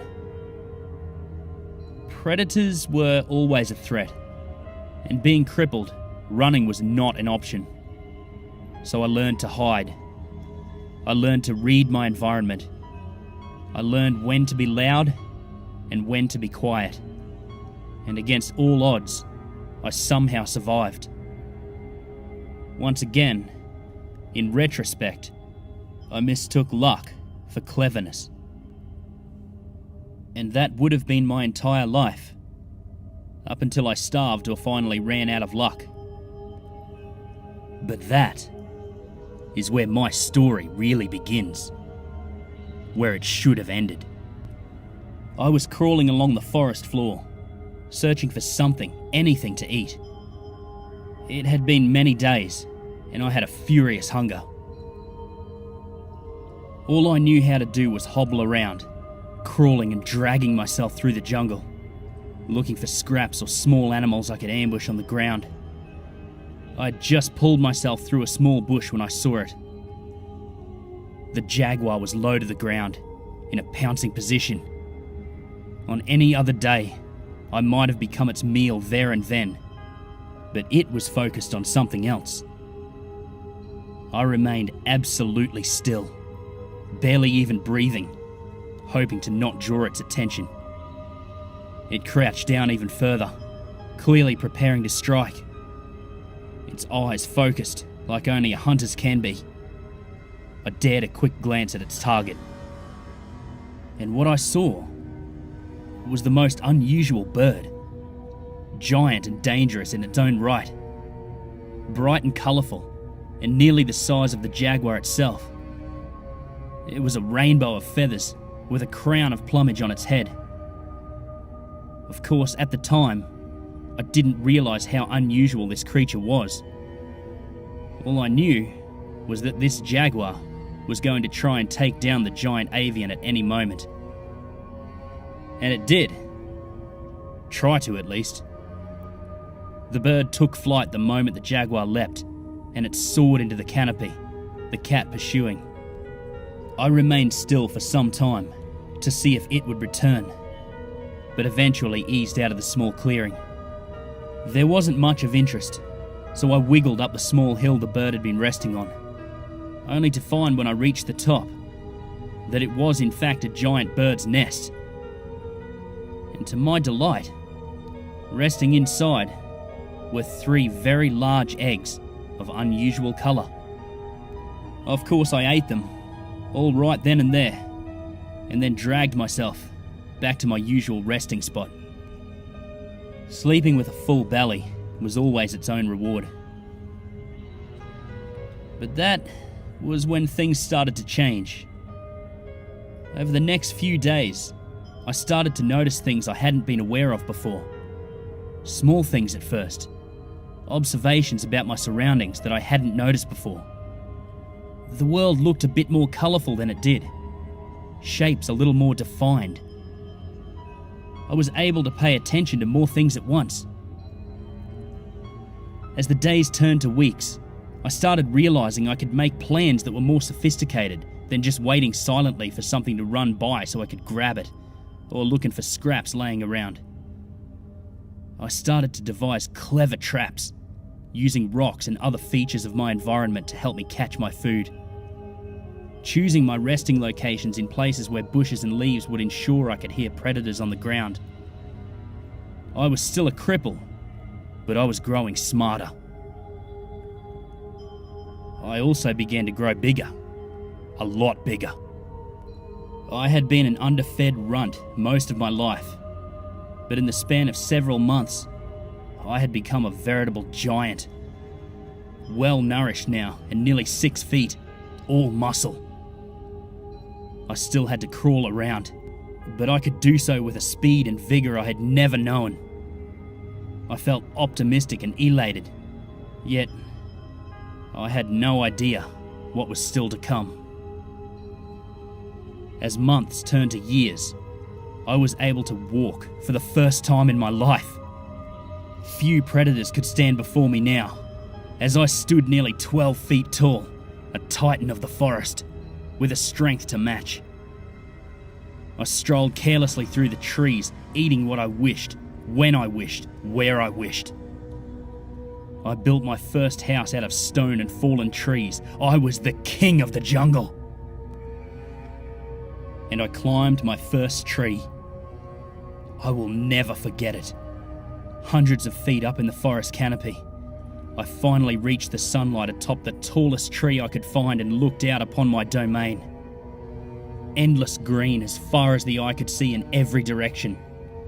A playground which had once threatened to consume me, but which was now mine to explore freely. And so I did. I began to travel more. I discovered rivers, waterfalls, groves, huge cave systems, and giant sinkholes and lakes. And so many new types of plants and animals I had never seen. Frogs and birds, cats and spiders, animals which ate plants and plants which ate animals. Over time, I took a special love of watching the tree monkeys, as they were the only other animals which seemed to express an intelligence like my own. Which is why when I found a small one which had been injured, I carefully collected it and took it with me. I nursed it back to health, fed it, earned its trust, and it became my little companion. There were no names back then, but none were needed. For the first time in my life, I felt genuine love for this one specific creature, my first friend. I had to take great care, as my growing never seemed to cease. By my memory and estimates, I may have been nearly 30 feet tall by then, and this little monkey was barely a fly by comparison. But the joy he brought me as we travelled together, as he gathered tiny fruits for me, and as he slept peacefully next to me, made me realise how lonely I had been all those decades, wandering the forests all by myself. Always just watching, but never feeling like more than an observer. When he finally died, peacefully, of old age, I was of course heartbroken. I knew it was coming. I had seen how he slowly weakened and deteriorated. While I seemed to defy the years and continued to grow, time shifted the world around me. Landscapes slowly changed, rivers altered, animals came and went, After he died, I retreated back to a more observational phase of my life again, mostly wandering the forest and indulging in the sights and sounds around me. I don't know how long I spent like that before they found me. Other monkeys.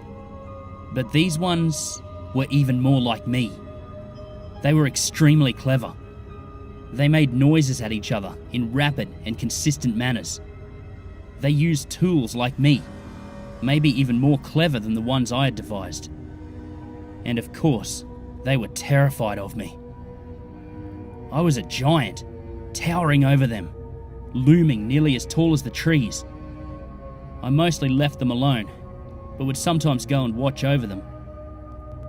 They built strange houses out of sticks and leaves, not too dissimilar to the ones I had built out of rocks before I no longer had the need for such a thing.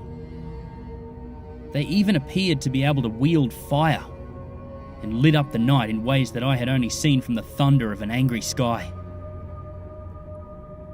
As time went on, more and more of them would come and visit me, and I slowly gained their trust, even if their caution and fear never fully passed. I learned over time what their noises meant, and after some effort on my part, we were able to communicate quite well. They would often come to me and ask questions about the area, good hunting grounds, water sources, places to make a new village. After all, I had been almost everywhere. One day, some of them started leaving strange carvings in stone around where I slept. I asked one of them about the artifacts, a youngling, who had come to ask for my help removing a mighty tree which threatened to fall on his hut. He told me that they were left as offerings, so that I might bless them with a good fortune.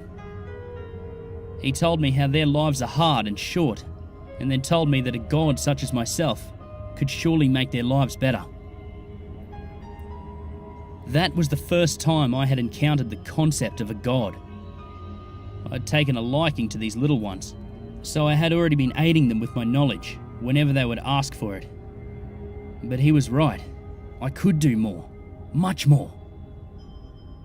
I remember the look of terror on many of the little people's faces as I towered over their village. Perhaps they were expecting some wrath for a perceived slight. I can't know. But I quickly made it clear I was there to help by removing the offending tree and setting it out of harm's way. Our relationship expanded quickly over the next few years, and they devised great and clever projects which took advantage of my size and relative strength. In those years, we accomplished in days what would have taken them decades on their own, were it even possible at all.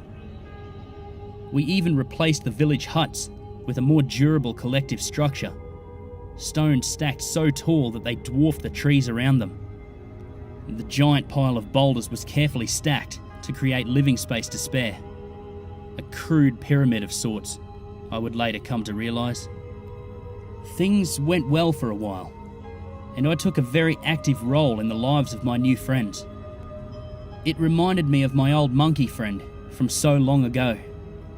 Except this time, there were many, and I could speak to them and share my thoughts and feelings. It was an exhilarating time for me, and we accomplished so much. We dug trenches to allow water to reach areas where they could cultivate crops.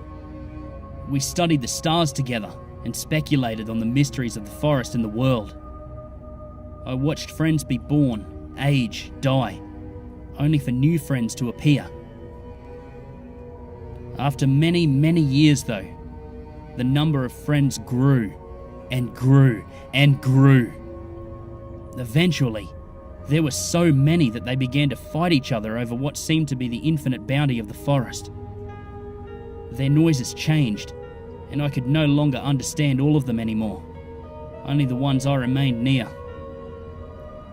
They began to ask me for help or blessings hunting other people, fighting other villages. I always refused. The tipping point came when the village I attended attempted to sacrifice a young girl in my name in order to gain my support in an upcoming raid. I had tried to tolerate them and understand them, but their pettiness had boiled over, and I was exacerbated. There were too many people, too many villages, too many conflicts, too much sadness. It felt like I was crawling through the mud again, a dumb cripple, unsure what to do or where to go, and with little means to accomplish anything. I realised the moment they placed that little girl on the altar that I had forgotten what it meant to be helpless. So I accepted their sacrifice. I took the girl, and I left that village and never returned. I went as far as I could away from that place, and I did my best to take care of that little girl. She was small and frightened at first, but grew to trust me over time. We travelled south until we reached a great cliff with a waterfall, far away from the little people. I built her a little house of stones at the top of the cliff, right next to the waterfall, with a spectacular view of the forest below. I didn't even think to ask her name until she took the initiative to tell me much later. Names have no meaning in the forest, but I discovered it was Sashnit, an old and beautiful name I will never forget. We were together for a long time. She grew up, and once again, more little people discovered us. Once again, they would come and ask for advice at first, and once again their requests would grow to be increasingly more and more demanding, untrusting of the little people now. I would often withdraw or refuse to speak to them. Often, I could not even understand their noises anymore, but Sashnit would take over and represent me in my stead when the weight of it all became too much. She even put feathers on her head like me, in order to gain some trust and status from the visitors, so they would eventually come to understand that I trusted her. After a time, it almost became expected that she was the one you would speak to when you came to me, which I was fine with. She never once misrepresented me.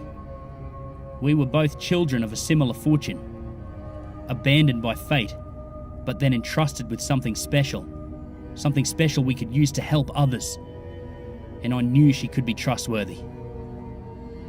I slowly came to understand that she was good at what she did. I watched her mend divides, forge alliances, and eventually even end a war. I was a simple person of the forest, but she was a politician, and she knew how to use my name and power to change the little people, to make them better. I loved her, more than I even loved that little monkey.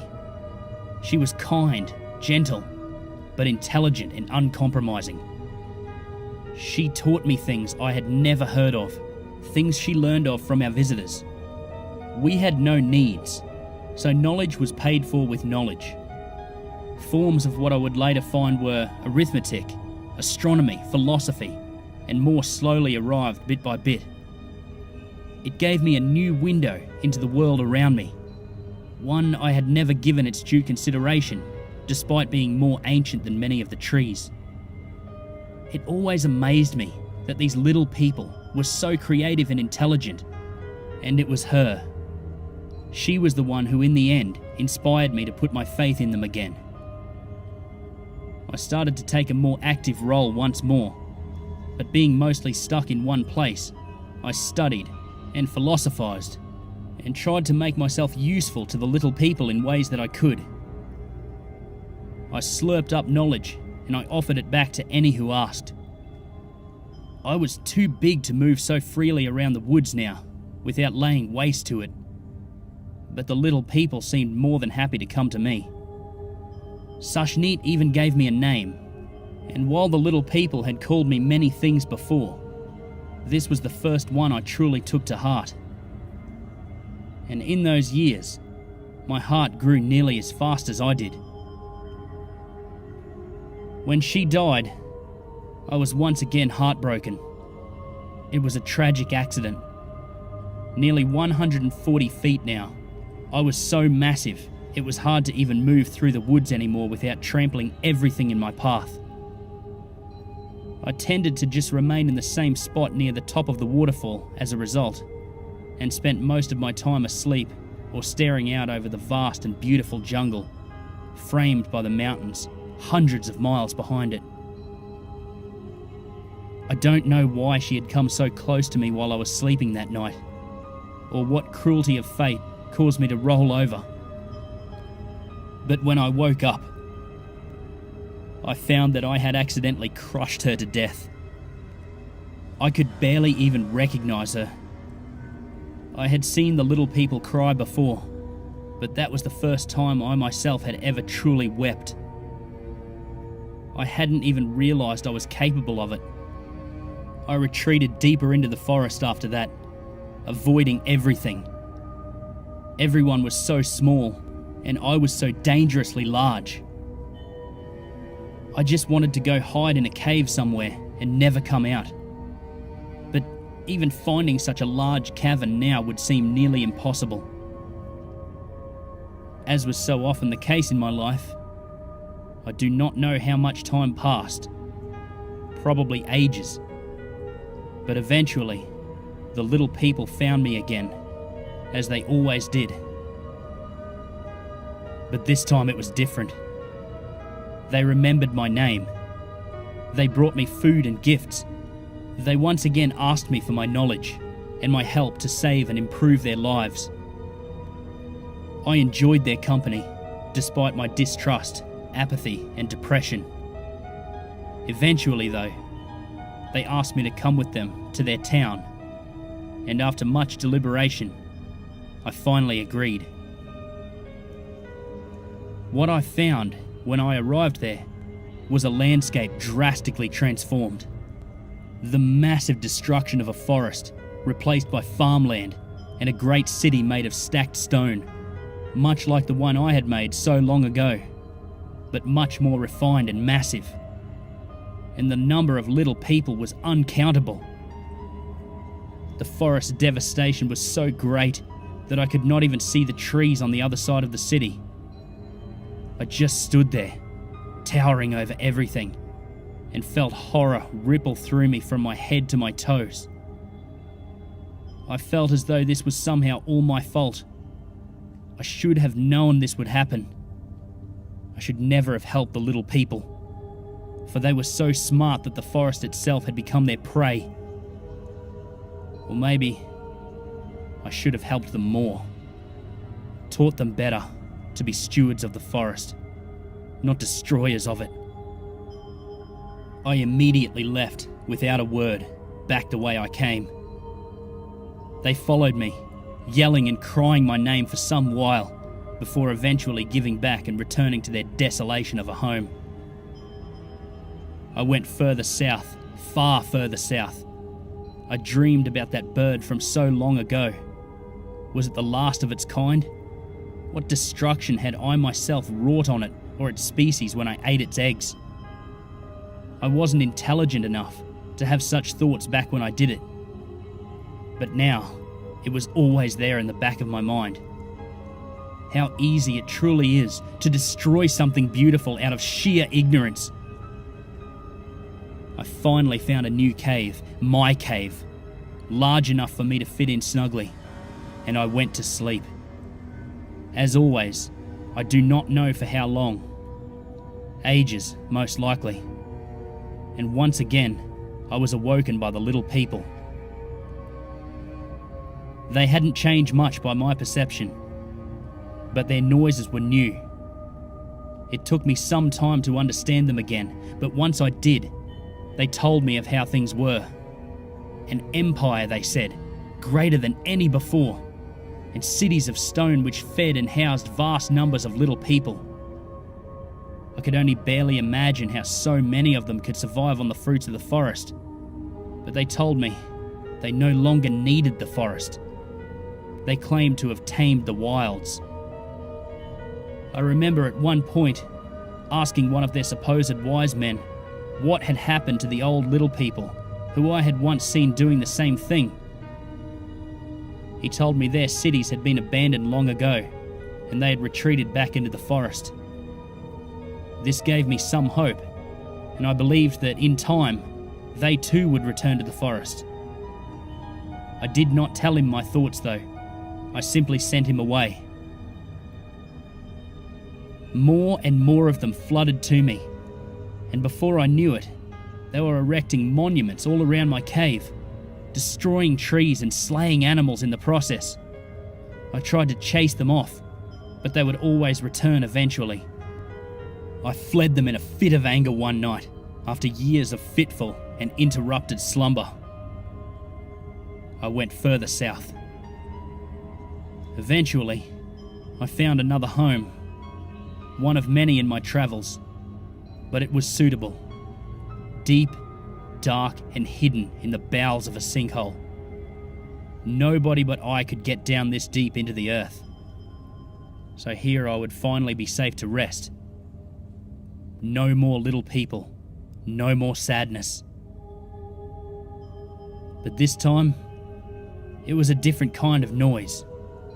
Grating, whirring, ripping noises, alien noises, and the smell of fire and ash.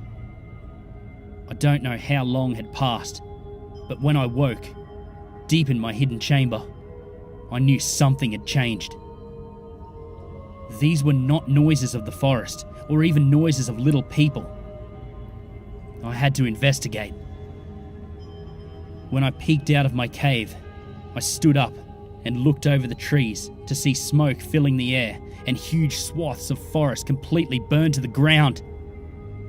I went to go see what was happening and observed the little people burning and chopping and tearing at the trees with strange tools I'd never seen. Noisy tools, violent tools. Some of them spotted me, and it wasn't long before they were screaming and fleeing in mass. I couldn't understand.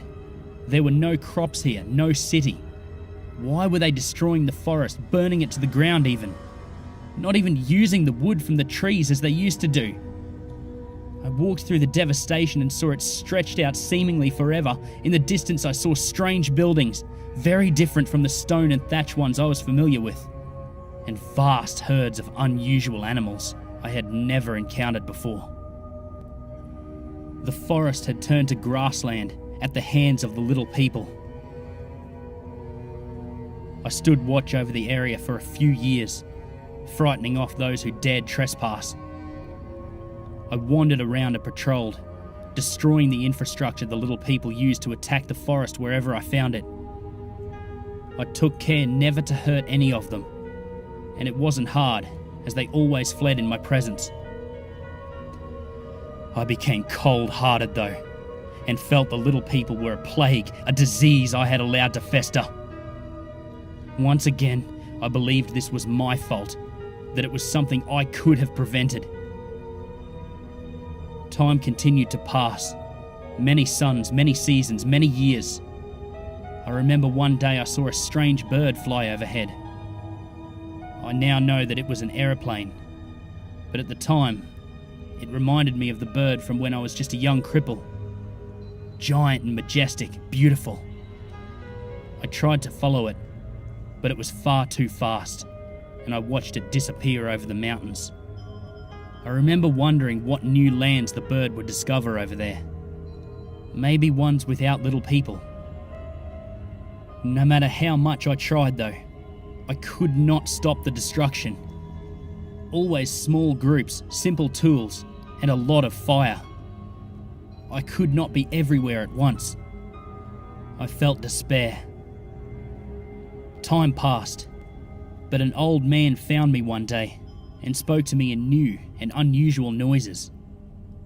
At first I ignored him, but he persisted and slept nearby every night, refusing to leave. He would come every day and make the same noises at me. He seemed harmless, and I felt lonely. So on a whim, I decided to let him stay for a while, so that he might teach me the new noises. We were eventually able to speak more clearly. He gave me his name, Fabio, and he was also born in the forest. He told me many strange, wonderful, and terrible things. He told me about how the land was now used for raising cattle. He told me about how the silver bird was in fact a machine created by the little people. He told me what he knew about science, about history, about society. That there were entire nations of little people all over the world. That the little people had conquered it all. I came to feel he was like me, for he seemed saddened by it. He said there was nobody left who understood the old ways, living in the garden and only taking what you require. He told me few people believed in me anymore, that I was just a scary story told to frighten frontiersmen's children, or just a mythology told in schools. That those who claimed to have seen me were met with disbelief. And he said he had seen me as a child, when I had run off his parents at the edge of the forest, and that he had spent his whole life searching for me since then. The little people were always full of surprises. I took him in, and his welcome company and knowledge warmed me as I continued to hide in my cave. He taught me to play chess. He told wonderful stories, and even brought me books. I had seen the scratchings in stone from long ago and their meanings, but these were far more sophisticated. I learned to read, and I lusted after the knowledge. He would go out once every few months and bring me back more books, photographs, and at one point, even a motion picture for me, which I devoured greedily. Years passed, almost in an instant, and I barely ever left the cave. Eventually, he told me I would need to face my fears and do something about the encroaching little people who grew closer every day.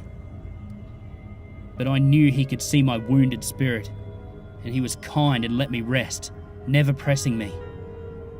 He knew the little people had broken my heart. But what is broken can break again. And when he finally passed away a few years later, I found myself alone once more. Timeless, not like the tree, but like the very stone I dwelled in. I knew everything around me was ephemeral. It was all going to change and die anyway, so what did it matter what I did? And so I slept. I don't know how long. Might have been ages. Eventually, I was awoken again by the little people's noises. Well, in this case, you specifically, of course. I remember thinking at the time that I was half tempted to snatch you all up and carry you to the edge of the forest and tell you to never return. But I observed you from a safe distance, without intervening to see what you did. My trust of the little people was low enough by now that I was prepared to even squash you if you stepped afoul. But to my surprise, you all were nothing if not respectful of your surroundings. After several weeks of observing you, I saw you rescue animals, study the plants, record information. I saw you exploring and appreciating the wonder of the forest, just like the little people of old, just like I did. I realized that you were the scientist the old man had told me about, that you were here to learn, not to destroy. And that was when I decided to make myself known. I knew you would be terrified, but I was used to that at this point. And I still remember the look on your faces when I first presented. But when I managed to convince you that I was harmless, your innate scientific curiosity took over, I can only assume. The same curiosity which drives me. I believe you are like the other little people I once knew, kind, loving, and well-intentioned. And that is why I trust you with my story. I hope you are able to share it and help me. For while I was once called a god, I am just as helpless as a baby snake crawling, crippled in the mud on the forest floor. I turned off the recorder at that point and looked up at the towering feathered serpent, unfathomably large. I told him that was the last thing I needed and that I would return to see him again as soon as I could. He nodded in understanding, but watched with a sorrow in his eyes as we slowly made our way into the woods, leaving the cave we had been exploring for weeks behind. My colleagues and I had expected to discover an immense undiscovered network with possibly uncatalogued species. We had not expected to discover this particular uncatalogued species. As I write this log of his recording, we're setting up camp less than a day from the airstrip, where we'll be picked up. I don't know if anyone will believe me, or if they will think I photoshopped our pictures, but the rest of the team agrees we need to tread lightly, lest we bring him unwanted attention. But I have to do something. I still remember the first words he spoke to me. After all those first days of terror and uncertainty, not knowing if we had discovered a monster, not knowing if we were gonna die. But the monster turned out to be anything but. I will never forget what he said the first time he spoke to us. "I have been watching you. Do not fear. I have been here a long time. The world is changing, and I am crawling in the mud again. I was once a little forest snake, but I was given the name Quetzalcoatl long ago by someone I loved very much. Now once again, I am as helpless as a little snake. I need you. Every day my home gets smaller and the little people grow. Every year I must hide deeper and deeper to avoid their shiny birds and stinging smoke. I may look big to you, but I am just a simple creature crawling in the mud. Please help me save my home."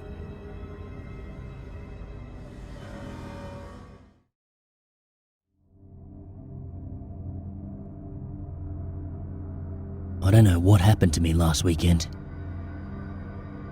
I'm afraid to find out. I only know that I'm never letting myself get lost again. Never in the rain, and never in the dark. I live in a large city, and I was taking a trip to the local beach in town with my puppy. It's an hour or so drive southeast, and the city basically doesn't end.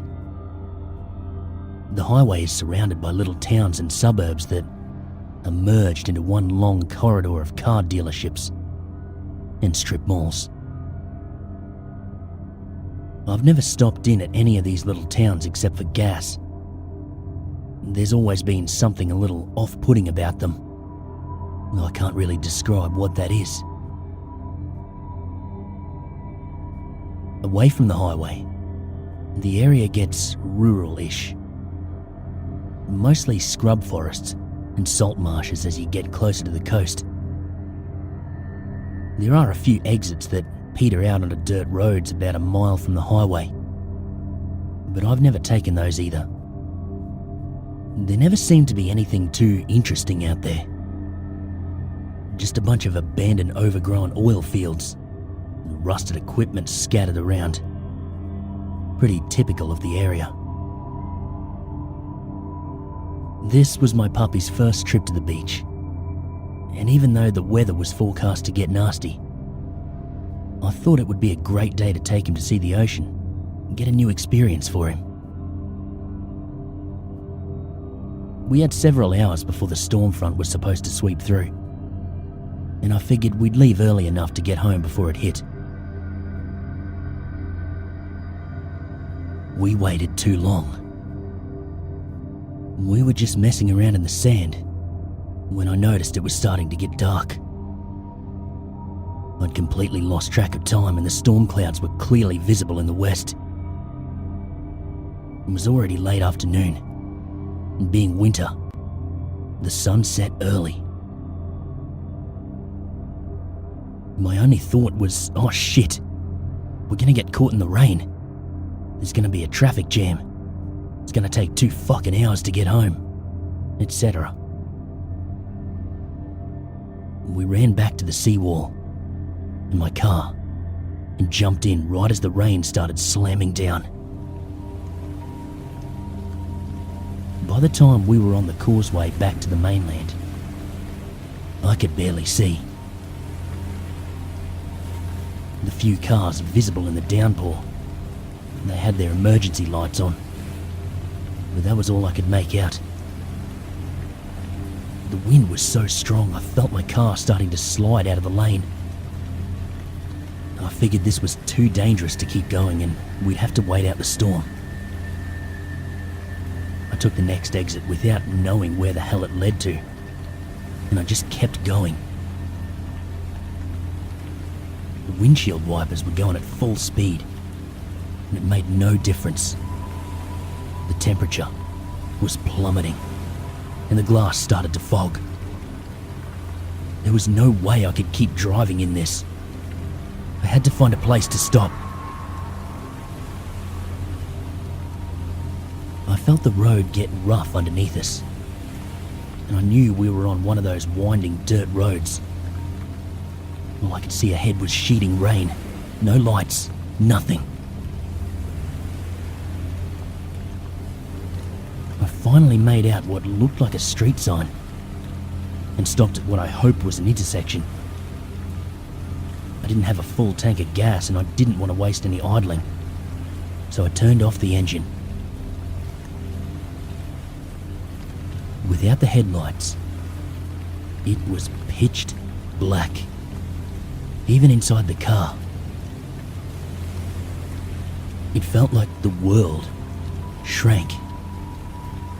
It was just me, my dog, and the wind and the rain. I took off my puppy's seatbelt and I let him lie on my lap. He's usually curious about everything and would have probably have charged out into the middle of the storm if I'd let him. But this time, he was quiet. No whining, no pawing at the door. Just lying there, looking out the driver's side window. It started to get cold. It took an hour for the storm to let up, and when the rain finally turned to mist, I started getting ready to start driving again. I tried to get my puppy back into his seat, to buckle him into his harness, but he would not move. When I say puppy, I'm talking about a 7-month-old 55 lb mountain cur. If he doesn't want to move, he doesn't. He just lay on my lap, staring out the window into complete blackness. It was then that I started to feel it. Like a knot was forming underneath my sternum and tightening. My puppy stiffened, totally still, just staring. I tried to keep it together and slid down the driver's side window about halfway. I turned on my phone's flashlight and shined it out, and I could see the thick, dead brush. I couldn't tell which way the highway was. I couldn't even hear it anymore. I stuck my arm out to shine my phone light further. It felt like I was in a capsule, reaching out into space. I could see enough to figure out that we were probably at the edge of one of the old oil fields. Those weren't far from the highway. Even if I drove around randomly, I'd have to find it eventually. I just wanted to get us the fuck out of here. I put the key back into the ignition and was about to turn it when my dog started to growl. He lay on my lap, totally stiff, rumbling deep in his chest. I've had him for 4 months, and I've never heard him growl. He was still staring out the driver's side window, which was still open. That knot in my chest tightened. I've been scared before. I know how it feels. But that was nothing compared to this. It was like all of my joints were locked. I couldn't breathe. In that moment, I was a tiny kid again, who knew that if he moved, if he breathed, if he looked out from under the covers, the thing in the darkness would rip him apart. My puppy stopped growling, and he started trembling. From outside the window, a woman's voice. Can you help me? I was too frozen to even flinch. All I could do was move my eyes. In my peripheral vision, I could just see out the window, and there was no one there. Without my phone light, it was like staring at a black curtain. Absolute nothingness. But the woman's voice came again, from right next to my window, inches away. You have to help me. I couldn't talk. I couldn't even turn my head. My hand was still on the key, but I couldn't twist it. That knot in my chest shot up into my throat, choking me. The woman kept on muttering. It wasn't a question anymore, just like a low chant. You have to help me, you have to help me, you have to help me, you have to help me, you have to help me. Tears welled in my eyes. I wanted to scream, but I couldn't. Then, her chanting stopped. She held her breath. I couldn't have breathed if I tried. And then, she whispered right into my ear. He's looking right at us. Silence. Awful, damp, smothering silence.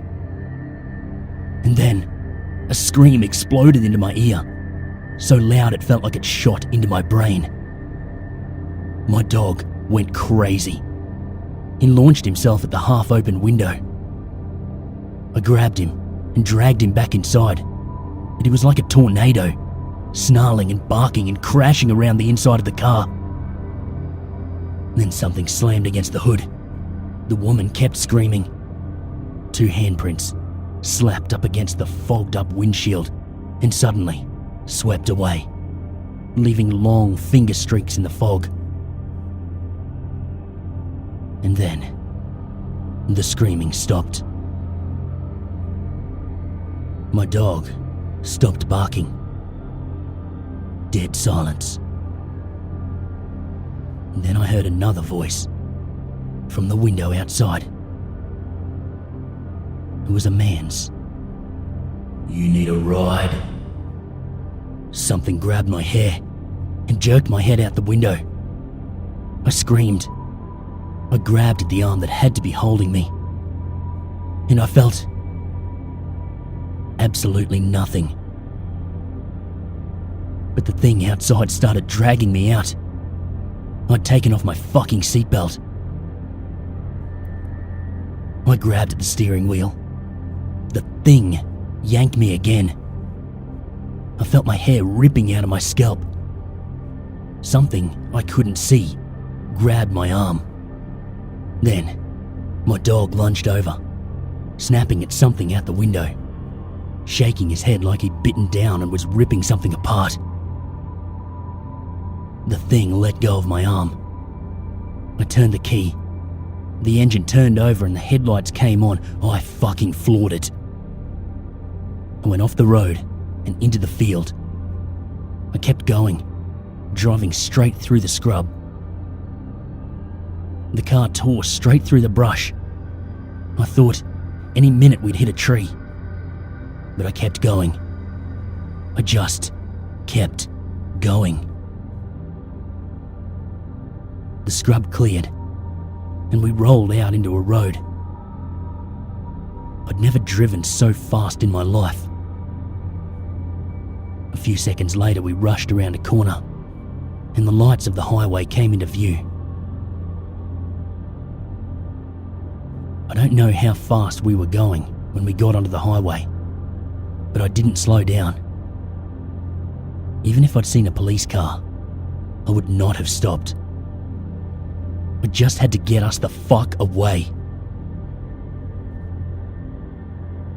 We got home and I dragged my dog inside and locked the door. I have not been outside since. I don't know what happened in those fields. I haven't tried to find out. I want to pretend it was some nightmare. I want to forget. But my car window is broken. I'm missing a clump of hair. And 2 permanent streaked handprints remain on my windshield, burnt into the glass.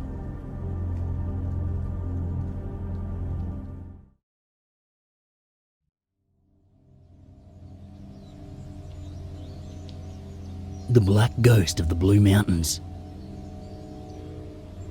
If you happen to be heading through Victoria Pass on Australia's Great Western Highway, make sure you keep an extra watchful eye out come nightfall. For more than a century, truckers have reported seeing the ghost of a child bride named Caroline Collette. She was beaten to death by her ex-boyfriend John Walsh in 1842 out in the pass.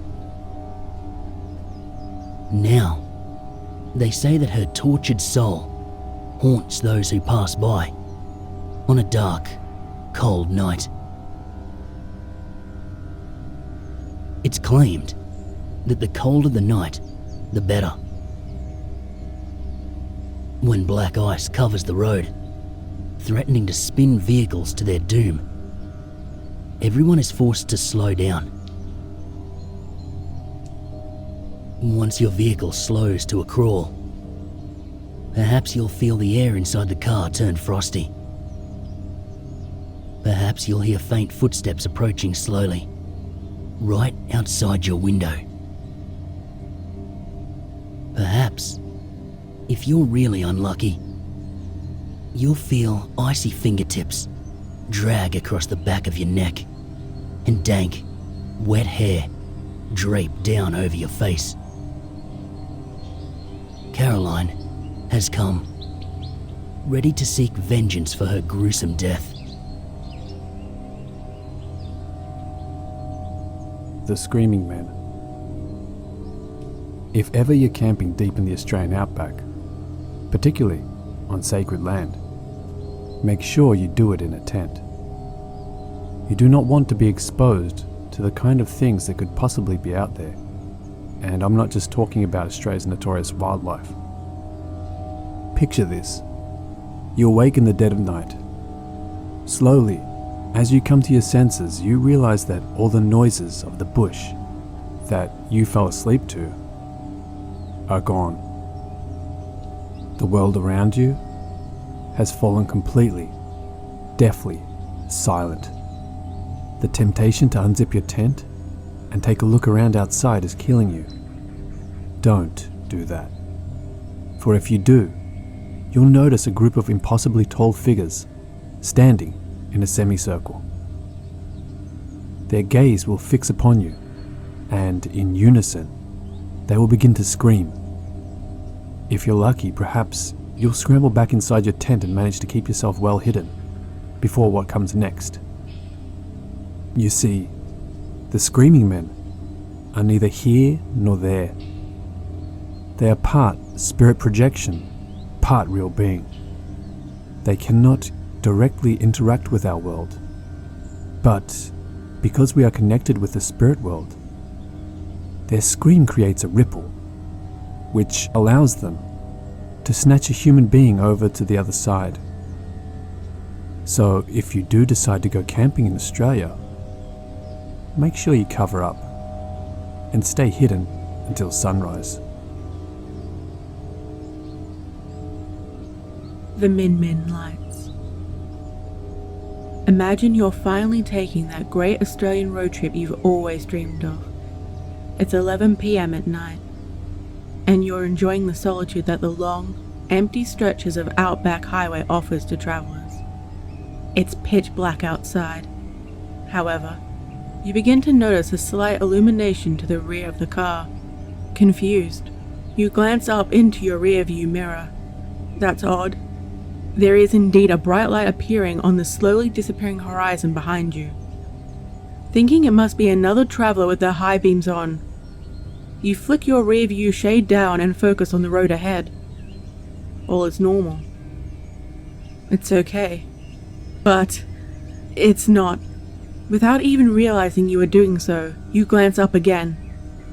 The light is much closer.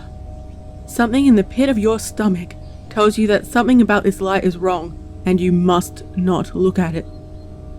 You put on some music and fix your gaze on the road ahead, telling yourself to focus. Good. That seems to be working. Just focus on the road ahead until... Without thinking about it, you snap back to reality and realize that you are staring outside your driver's side window. Which would not be so bad, were it not for the strange light now traveling directly alongside you. The next time you snap back to reality, your vehicle is stationary, in a large open cattle paddock. Your car is turned off. The handbrake is pulled on, and you have absolutely no idea how you got here. You have just encountered a Min Min light. Aboriginal folklore speaks of these lights. Elders pass down stories about them. They all differ slightly. But the one common theme seems to be, if you encounter one, you absolutely under no circumstances should look at it. If you see it, turn away and do whatever it takes to keep your attention and gaze off that light. Heed this advice, travelers. Or next time you encounter a Min Min light, whatever strange and paranormal force is behind these phenomena may not be so considerate as to leave your car safely parked in a paddock. The Mokoi. Every culture has its lore on demons. What's often not spoken about worldwide, however, are the terrifying beings of Aboriginal legend. These creatures are described as evil personified. They can appear anywhere, at any time, but are usually seen deep in the Australian outback, on sacred land. A cattle property resident once described her experience seeing a Mokoi firsthand. Quote, "I was woken by frantic whispers and the worried lowing of the cows. A fog had drifted in, so thick that we could barely see the shapes of the cattle 10 meters from the four-wheel drive. One of the men pointed to the left and swore. I just turned in time to see a dark shadow flit through the fog, leaving the mist dancing in its wake. Something was definitely here. The two indigenous workers who'd come along both whispered the same thing, their voices full of fear. Mokoi. All of a sudden, the shadow materialized in front of us, right in the headlights. Although it seemed ethereal, it definitely cast its own shadow as well, creating a bizarre double shadow effect in the bright light. It seemed to pulsate for a moment before solidifying into form. Instead of a shadow, we were now looking at a large man, over 2 meters tall and black as obsidian, with eyes that were too large for his face and somehow blacker. They seemed to devour light rather than reflect it. Inky pools of absolute dark mounted on the head of a shadow. The mist moved around it, hovering just away from the skin as though it didn't quite want to touch the entity. The thing, which certainly wasn't a man despite its best efforts to appear that way, flashed a savage grin, showing perfectly cut teeth stained with blood. Aboriginal elders tell ancient stories of the Mokoi, passed down from generation to generation. Tales of children going missing from villages. Tales of wanderers being stalked by dark figures from the tree line.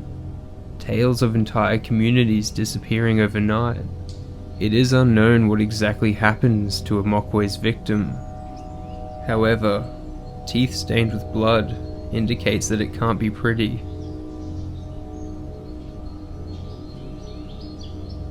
The Yowie. Common in many cultures, the legend of a Bigfoot, or Yeti, you'll find just about anywhere in the world you choose to travel. Australia is no exception. Many Australians might remember these as cute little snacks that came with toys that they used to collect as kids. However, the reality is anything but cute. The Yowie is actually a terrifying creature in native folklore. One native description, translated roughly, states, Yowie is a spirit that roams over the earth at night. They are said to wander the outback, hunting lone travellers who can be picked off easily. The Aboriginal people tell stories of giant Yowie picking people up and quite literally swallowing them whole. Yowies are extremely tall, with long white hair hanging down from the head. The arms are extraordinarily long, furnished with sharp talons. If you happen to be bushwalking at night in the Australian outback and you hear slow, lumbering footsteps approaching you that could not possibly belong to anything of this earth, or so you thought, your best and only bet is to hide. For if the Yowie sees you, you cannot outrun it, you cannot fight it, you will not survive it. Hide and pray. The Malingi. Remember the rock monster from the never-ending story? Remember how wonderful and nice and friendly he was? Yeah, the Malingi are not that. Resembling the rock monster by looks, that's about all they share in common. These creatures are made almost entirely of stone, especially around their knees. This is how you can identify when a Malingi is approaching. Can you hear a faint sound resembling stone scraping against stone? Please vacate the area immediately, although it's probably not going to do you any good. The Malingi are incredible hunters, capable of closing the gap on even the fastest of hapless creatures in a mere split second. If he catches you, pray that he does the deed quickly. You see, the Malingi kills its prey by slashing at them with his signature weapon, an incredibly sharp stone blade. Perhaps he'll be feeling generous that day, and he will end you quickly with a swift, sharp slice across the jugular. If he's not, well, I'll leave that to your imagination. The Bunyip. If you're going on walkabout around the Australian outback, do yourself a favour and don't get too close to billabongs. What's a billabong? It's what we call a waterhole that forms when a river changes its course, leaving behind a large body of water, similar to a lake. You might look at these and think it seems a lovely place for a dip. Unfortunately, you're not the only one who had such a thought. The Bunyip got there first, and he's not fond of sharing. Known for being incredibly territorial, the Bunyip will not tolerate any encroachment on his space. He'll let you know he's there, letting off a couple of warning growls if travelers get too close. You would be wise to take these warnings and leave right away. For if you don't, well, whilst nothing is known for a fact about the way a Bunyip kills, because no one has been lucky enough to walk away from an attack, we do have the native tales. Elders describe these vicious creatures in stories as showing absolutely no mercy to its victims. One story describes a man being grabbed by giant, razor-sharp teeth and ripped under the water. A giant pool of blood, the only sign he was ever there. Another story tells of wanderers coming across the scattered remains of some young boys who had decided a nighttime swim sounded like a good idea, only to glance out over the billabong to see an impossibly large head disappearing under the surface. If you'd rather keep your head, stay away from the Bunyip's billabong. Kelly. A terrifying urban legend from the northern beaches of Australia. Kelly is the spirit of a girl who was tragically killed in a car accident near Oxford Falls. If you happen to be driving that way, you might suddenly feel an unexpected presence in the spare seat of your car. This next part is very important. If you see her, do not look directly into her eyes, but do not panic. Simply exclaim, loudly but calmly, "Get out." If she doesn't leave, simply repeat this statement. Usually she'll be gone after the second or third time. If you do not do this, Kelly will take control of your vehicle and cause it to crash, killing all occupants. Kelly is a vengeful spirit, and she wants everybody to feel her pain. So please, remember this little mantra when taking the long road through Oxford Falls. The Mamu. See that bare patch of land, as if everything around it just stops and refuses to grow inside of it. Or how about that hollow tree with no reason for being? Many lively trees sprouting healthily around it. Stay away from those, for these may just be an entry point to our world, for the terrifying Mamu. These creatures live underground, or occasionally in hollow trees, until they awaken. Mamu are very, very dangerous. They are sneaky beings, and chances are you will not see them arise. But if you do, they appear as a hairy, tall creature with bulbous eyes. As they rise to our side of the earth, they'll shake off the dust and grime from their fur before turning their attention to their hunt. The Mamu are vicious cannibals. If they catch you, the last thing you will experience in this world is the slow, unbearable pain of being eaten alive. The Dongalaba. The Dongalaba is a horrifying monster that lives in murky swamps and estuaries. They are impossible to see, absolutely invisible to the human eye. They are the perfect hunters. Imagine you're out camping. You've seen no signs of anything amiss all day. So, of course, you must have picked a pretty safe spot to pitch your tent.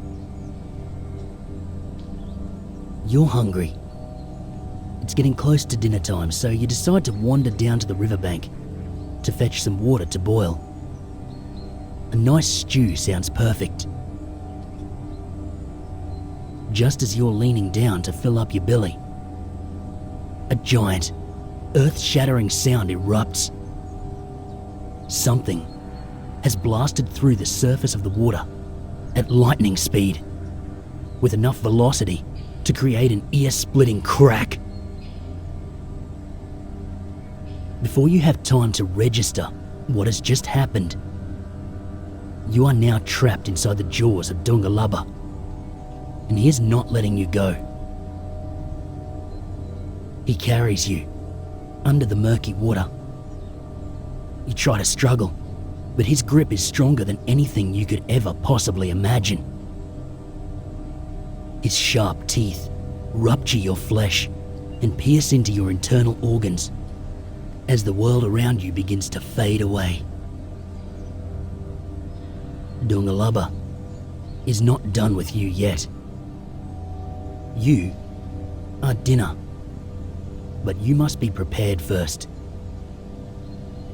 He will now shove your limp, helpless body under a log or a rock at the bottom of the river. If you are not lucky enough to die from shock or blood loss just yet, you will drown there in the murky darkness. Does this sound familiar? That's because this is not an urban legend.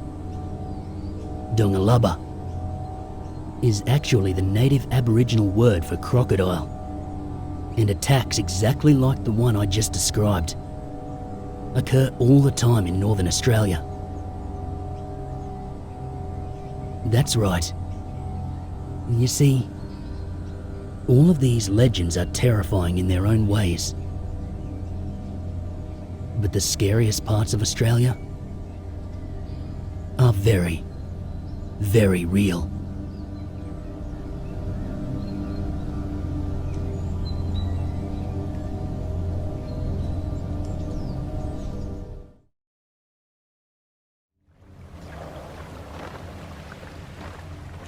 Number 1. We were heading off at night during the winter gales. And about 5 hours offshore around midnight, I finished my shift and headed off to a crafty little platform at the stern where I could toke my nightly reefer in peace. And I saw the massive bright ship spotlights scanning slowly and methodically back and forth across the waves. I guessed that this was for a jumper, and sitting there slightly baked, I could imagine perhaps glimpsing a last sight of some poor doomed soul struggling in the chop and wake before disappearing off into the vast black expanse of the Atlantic. An officer later confirmed the spotlights that night were for someone who had apparently jumped off a ship that had passed in the opposite direction.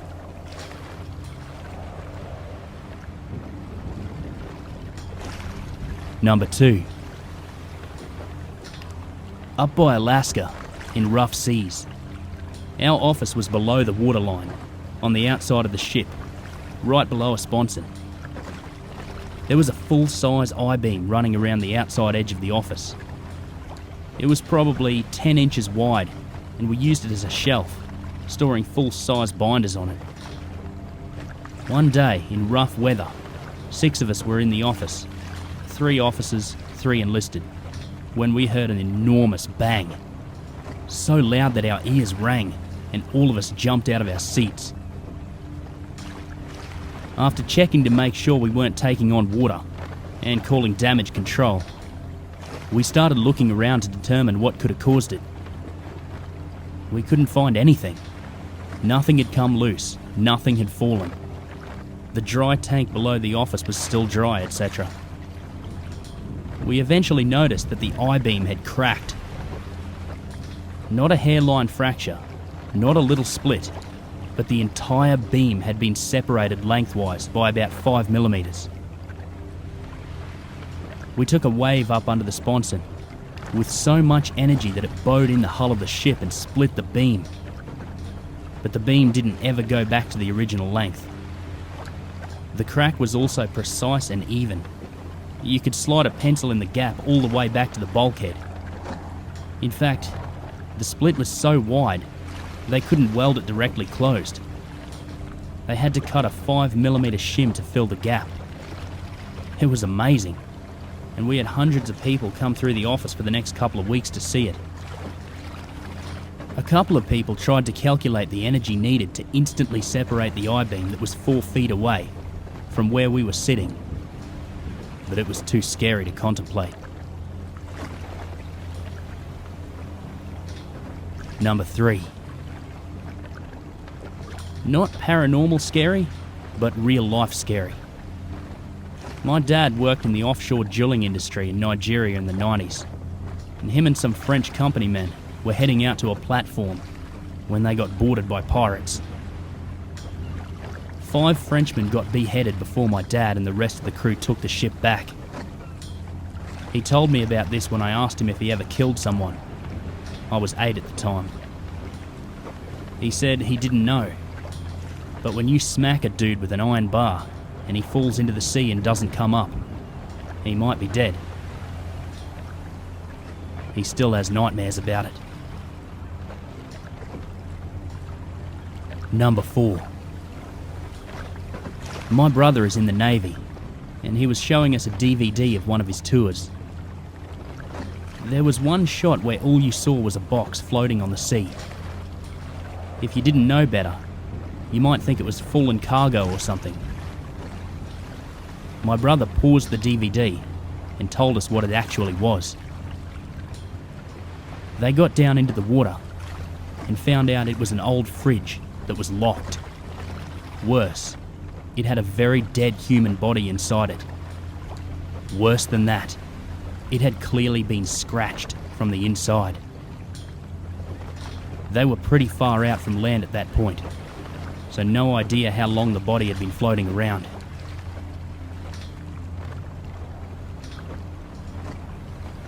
Number 5. My dad was in the merchant navy for several years in the 70s. He has a ton of stories, but he said the weirdest time was when his ship was travelling through the Bermuda Triangle, famed for strange or supposedly paranormal events occurring within it.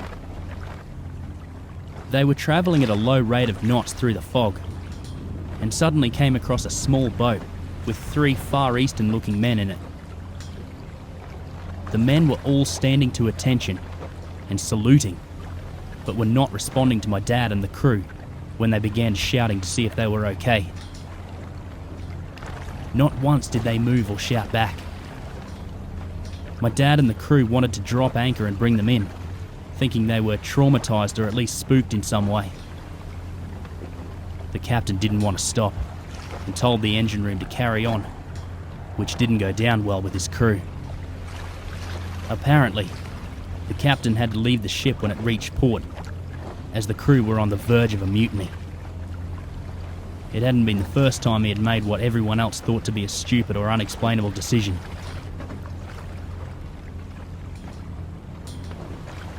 Number 6.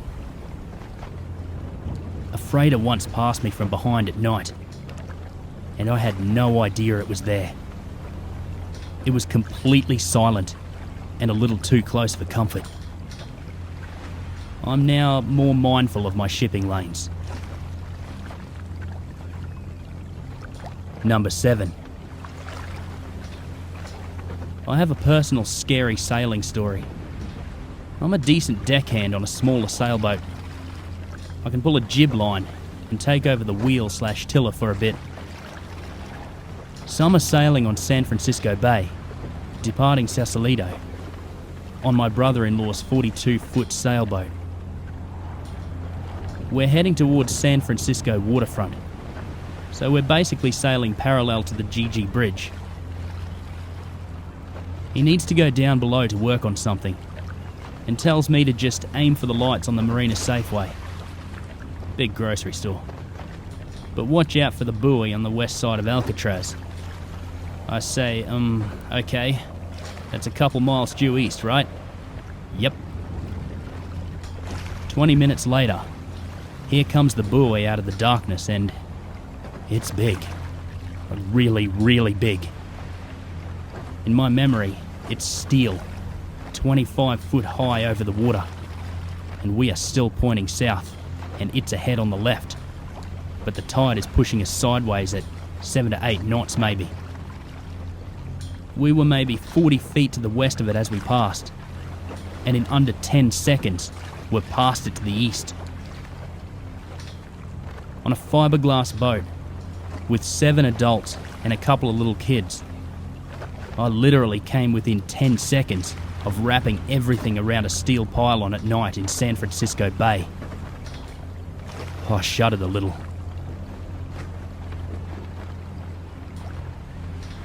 Number 8. In a small 22-foot sailboat outside Senja in Norway, we were hit by a polar low. They come in fast and hard. We had no way to escape it. It was our first season in a sailboat, and the learning curve was steep. We prepped the boat as good as we could, but as weather got worse, we eventually had to stay in the cockpit.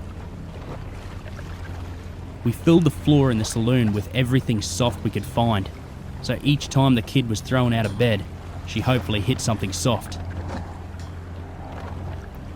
The scariest thing was the first time I saw a wave break at 2/3 of the mast height.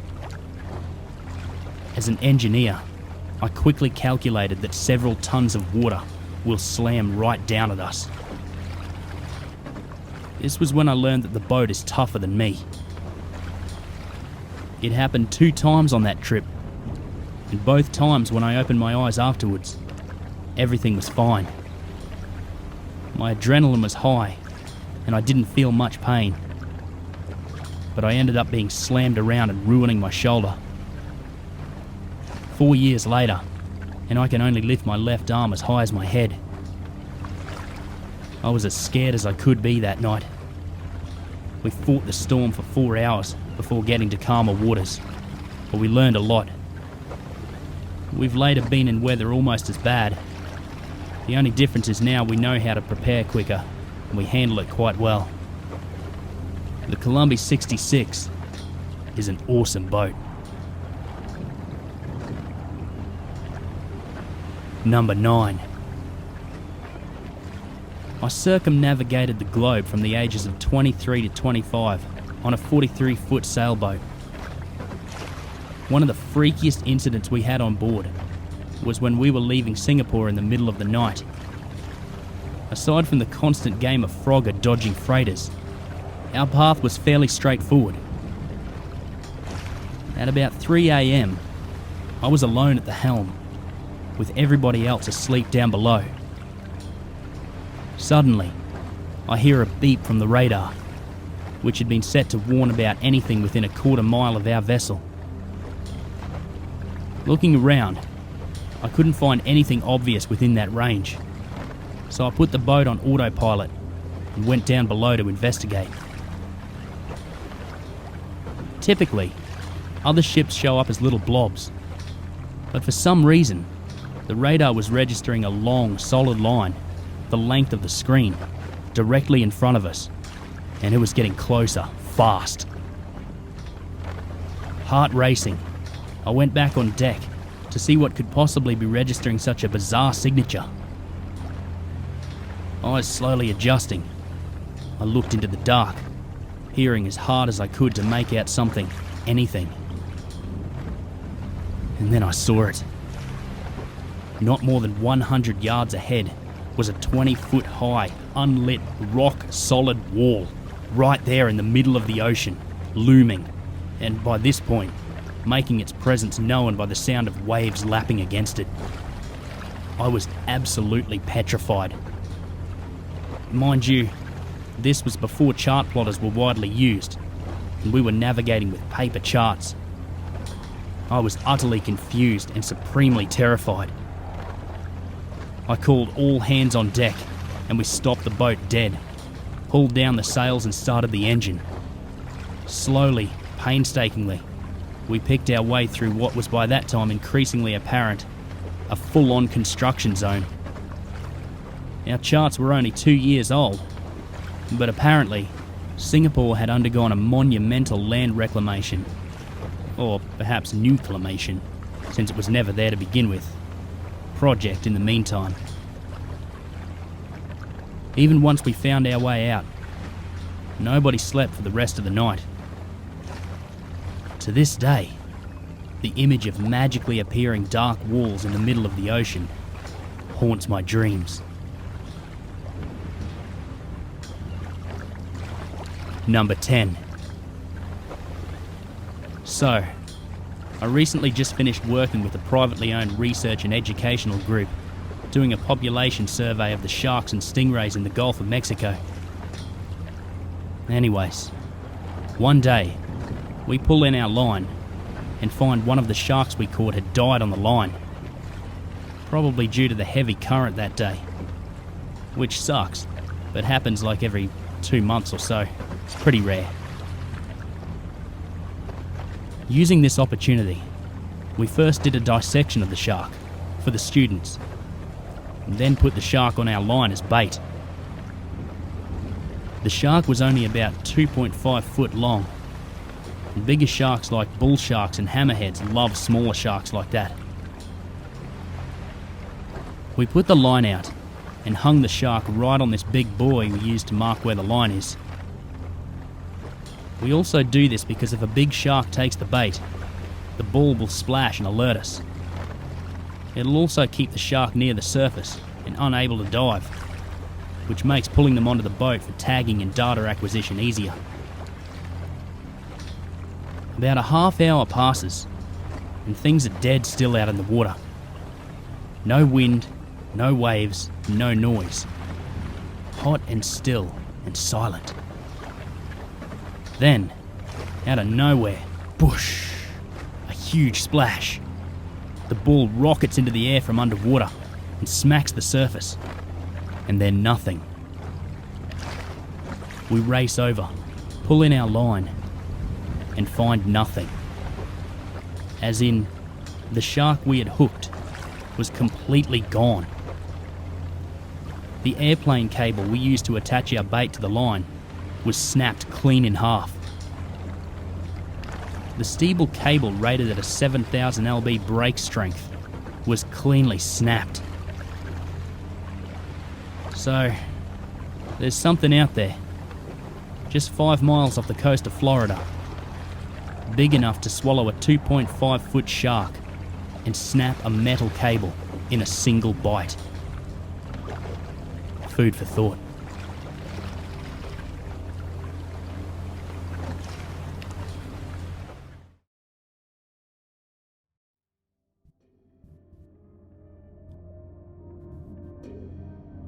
I have numerous experiences with ghosts or whatever they might be. But this one, I would never forget. It happened when I moved up to Columba from Paranormal due to my new job location. I rented a penthouse.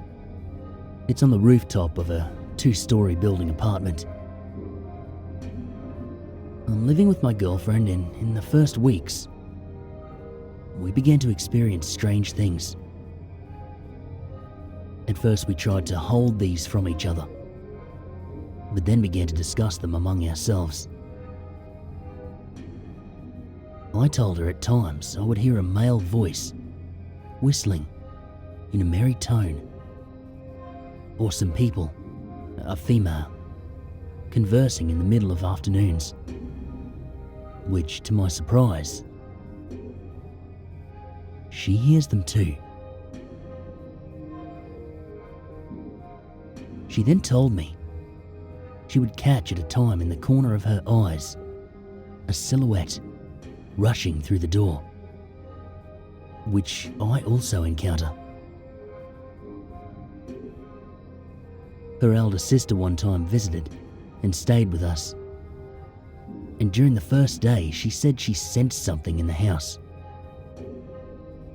But she told us that it was guarding the house, and we don't need to be afraid. She told us this, even though we hadn't told her any stories about it. Now, the worst one. We are now experiencing this scratching.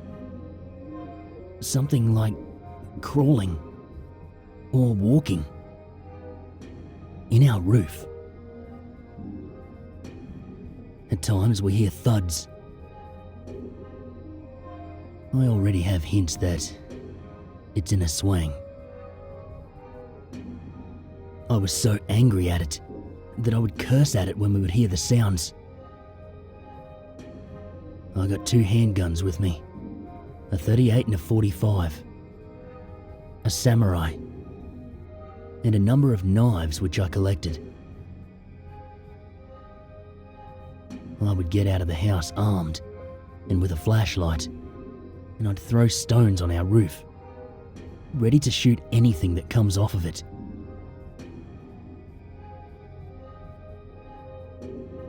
It was one night, with Spitz, my dog, which I tied to the back door, was crying in the middle of the night, and I knew it was starting again.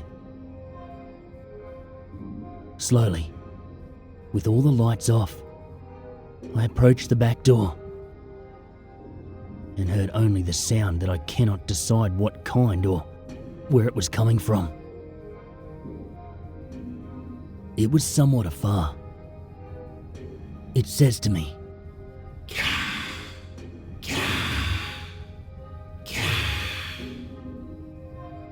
it sounded like a bird or whatever.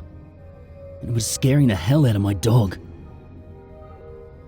I thought back to the stories I'd heard, that the swang sounds far away from you when it is actually near you. My dog was really scared now, with his body pressed against the back door crying. I was just waiting for the doorknob to turn, and I'm just waiting to blow this swang away if it intends to go through my back door. So I click on the hammer of my gun and got into a position. And suddenly, the sound stops. Probably heard the gun clicking, I guess. My eyes were all over the place, looking towards the window or anywhere. It was dark, and I don't know if he had already managed to slip inside of the house. I let out a curse to the swang, and here seconds later, there was nothing. Soon, I was back in the bed, and we heard rattling on our roof. And again, with my gun and a knife, my girlfriend along with me, we went out of the house. I'd say it was past 12 midnight maybe. We checked up on our roof. I told her to throw garlic salt in the roof and around the house, especially on the door's path. And after that, it all stopped for months.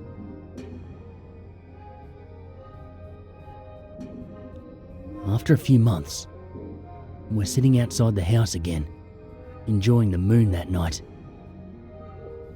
when she notices something flying. Something flapping its wings, and it points to me. To my surprise, I cannot make something of what I see. Brown in colour, maybe the size of a dog, some 100 meters away. My girlfriend and I just look at each other. We both agree it's no big bird or bat. It was flying slow, and I'm totally sure it's not an owl too. I've seen owls. They don't get that big, nor fly that way. Today, I sleep with my guns and knives beside me. I was told to wet the bullets with saliva, to have them penetrate these beings the same way I did with my samurai and knives. Who knows? I may be the first one to kill some of these things, ghosts, or whatever they may be.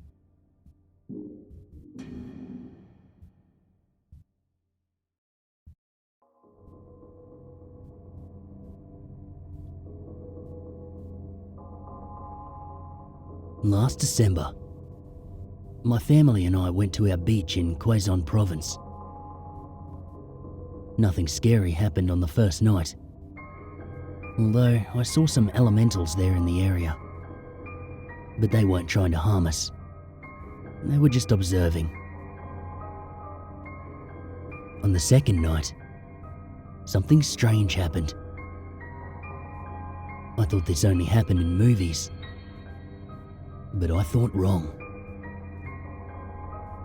My dad, mum, 3 younger brothers aged 21, 17 and 15, our maid and I, slept in our Bahay Kubo, Nipa hut, because our beach house is still under construction.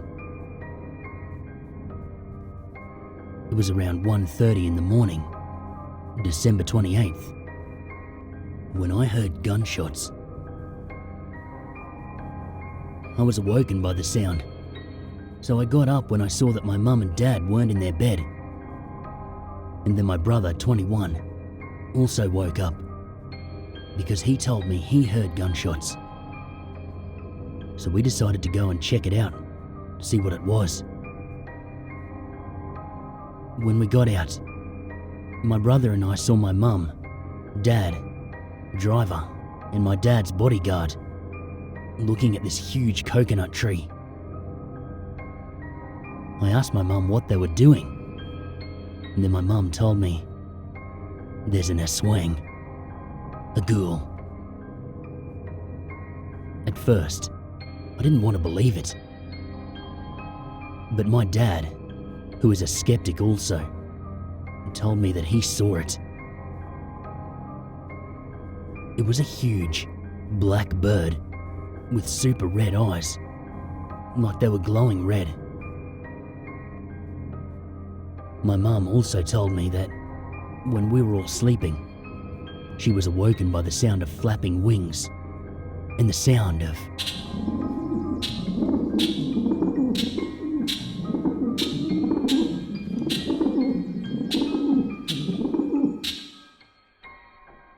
it circled the Nipa hut twice, as if it was looking for a way in.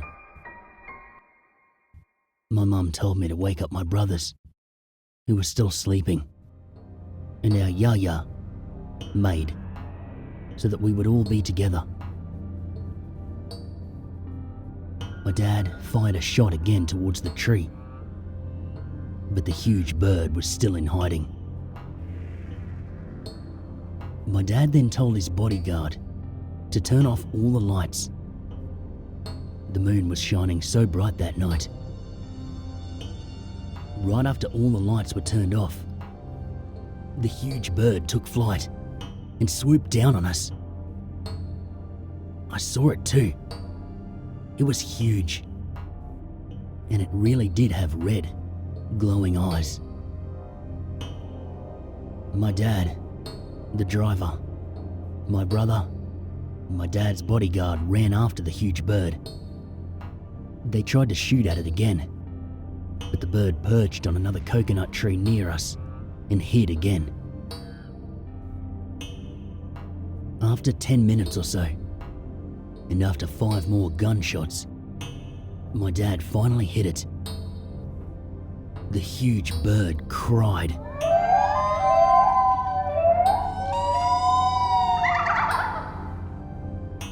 I got so scared. It was the most spine-chilling cry I've ever heard. I wasn't sure if it was a cry for help or just because it got hurt. It flew away again. Then after a minute, we heard our neighbour's dogs howling like crazy animals. My dad and his bodyguard checked that area, and the ones who got left decided to patrol the area. When my dad and his aide reached the fence, they saw 2 birds crawling.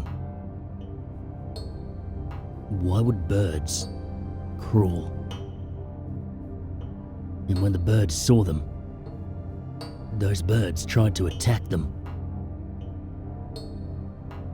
My younger brother, 15, and me, we decided to patrol the back of the house and wait for my dad and his aide to get back.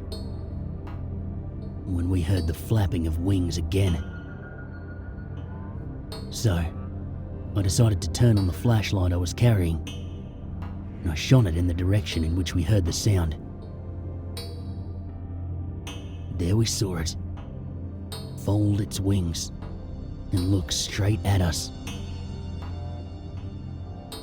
I started cussing at it, and I also told it that we weren't scared of it. I wasn't afraid of them anymore. The roles were switched. They were the hunted, and we were the hunters. Sadly, they got away. But I'm ready for the next time. I'm not afraid of them anymore. I'm going back there next week. And this time, I also have a weapon with me. We'll see who's stronger. Us or them.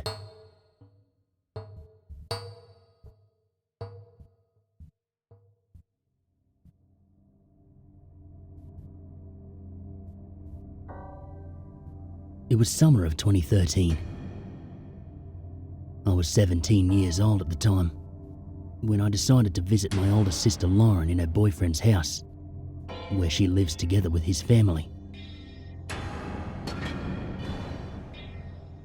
At the time, she was pregnant, and I decided to bring her some fruits and planned to stay there for a few days if they would allow. When I arrived at their humble home, her future parents-in-law welcomed me. They also offered me to stay for a few days. The two old folks are nice to me. I call them Uncle Teddy and Aunt Sella. They work in the farm every day together, and with my sister's boyfriend Dan also. My sister just stays in the house with Juliet, her future sister-in-law. She's also very nice to us. While eating some snacks, Lauren told me about a strange, huge black bird that was seen flying around their house a few nights ago. They believed it was a tic-tic, a bird that is used by an aswang to spy for pregnant women. Lauren is so scared that the stories about aswangs could be real. There were times during the night that they could hear the sounds of a bird, the flapping of its huge wings. They also hear footsteps in the roof. All that she does is pray and ask for protection. Dan is also ready to protect her with a machete, a jar of salt, and garlic kept in their room. My first and second night at their house was peaceful and silent. No signs of a tic-tic or a swang. On the third night, I was sleeping in bed when I was woken up by the screams of Lauren and Juliet. I checked the time on my phone, and it's around 12 o'clock. I can hear the strong blows of wind outside and the sound of flapping wings. I prayed for protection before I headed to my sister's room. Everybody is already awake. Lauren, Juliet, and Aunt Sella stick together inside the room praying. Dan was guarding them. Uncle Teddy was outside the room and shouting to the demon bird to leave. We're all at the second floor. Suddenly, the huge bird starts banging the window in Lauren's room. Good thing it has metal grills. Dan opened the window, and the huge black bird was revealed in front of us. We were all shocked at its glowing red eyes. I I quickly grabbed the jar of salt and I threw some at it. "Stay away from us, demon! Leave!" I shouted. It got angry and irritated, so it flew around the house, maybe looking for an opening. As the huge black bird was circling around the old house, we suddenly hear footsteps on the roof. "It is here! The Aswang!" said Uncle Teddy. "Put salt and garlic on every window," he ordered. Then Uncle Teddy ran downstairs and outside to surround the house with salt while carrying his machete. After a few minutes, we heard Uncle Teddy shout for help. I quickly ran to him while leaving the ladies with Dan. When I got out, I was shocked to see Uncle Teddy losing a fight against a creature I've never seen before. A man with black skin and his eyes are red in colour, with fangs in the upper and lower front teeth. He was totally naked, but he had some facial hairs. Uncle Teddy was badly beaten. I noticed that the Aswang was also wounded by Uncle's machete. With all my strength, I charged towards the Aswang, and I stabbed its left shoulder using a kitchen knife. He quickly grabbed me by the neck and threw me away. His strength was like equal to 3 adult males. He released an angry, loud cry before running towards the fields, and the huge black bird followed him. I helped the old man to stand up. He was wounded by the man's pointed nails. We did not sleep that night and waited until the sun came up. Dan immediately told the neighbours what had happened. Some even heard the shouting, but they chose to stay inside their homes and ignore it. People say that the Aswang will swallow the black bird because it lives inside his stomach. Then the Aswang will return to his normal human form. But at night, when he releases the black bird to hunt for prey, the man will change to his Aswang demon form. I stayed with my sister for another 2 weeks, just to make sure that the Aswang didn't come back. Luckily, it did not return anymore. After 3 months, Lauren gave birth to a healthy baby boy.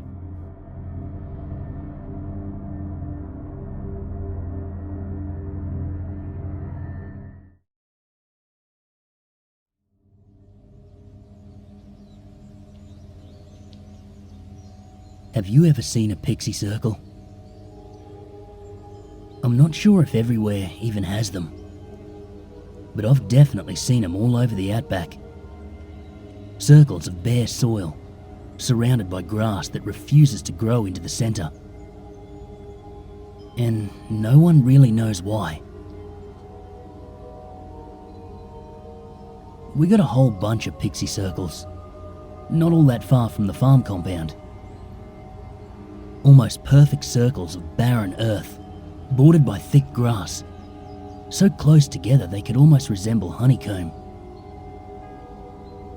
The field stretches for hundreds of meters in every direction, pockmarked and alien.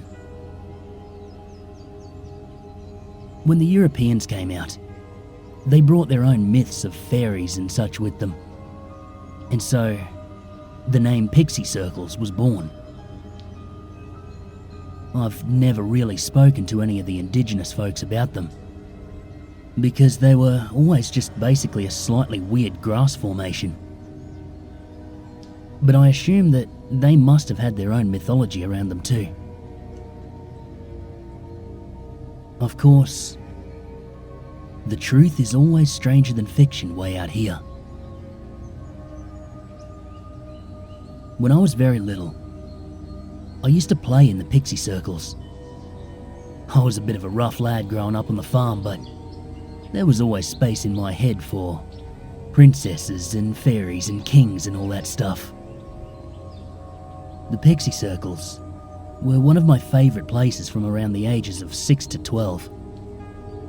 Because you see, I was told the anglicised version of the reason for their existence, and the idea of fairies appealed to my imaginative side.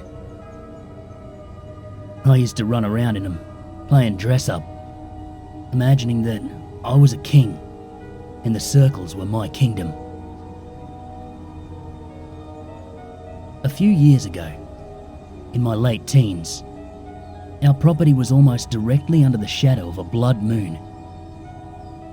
For the older crowd like my dad, this was just a meaningless distraction that would prevent him from getting enough sleep to run the farm.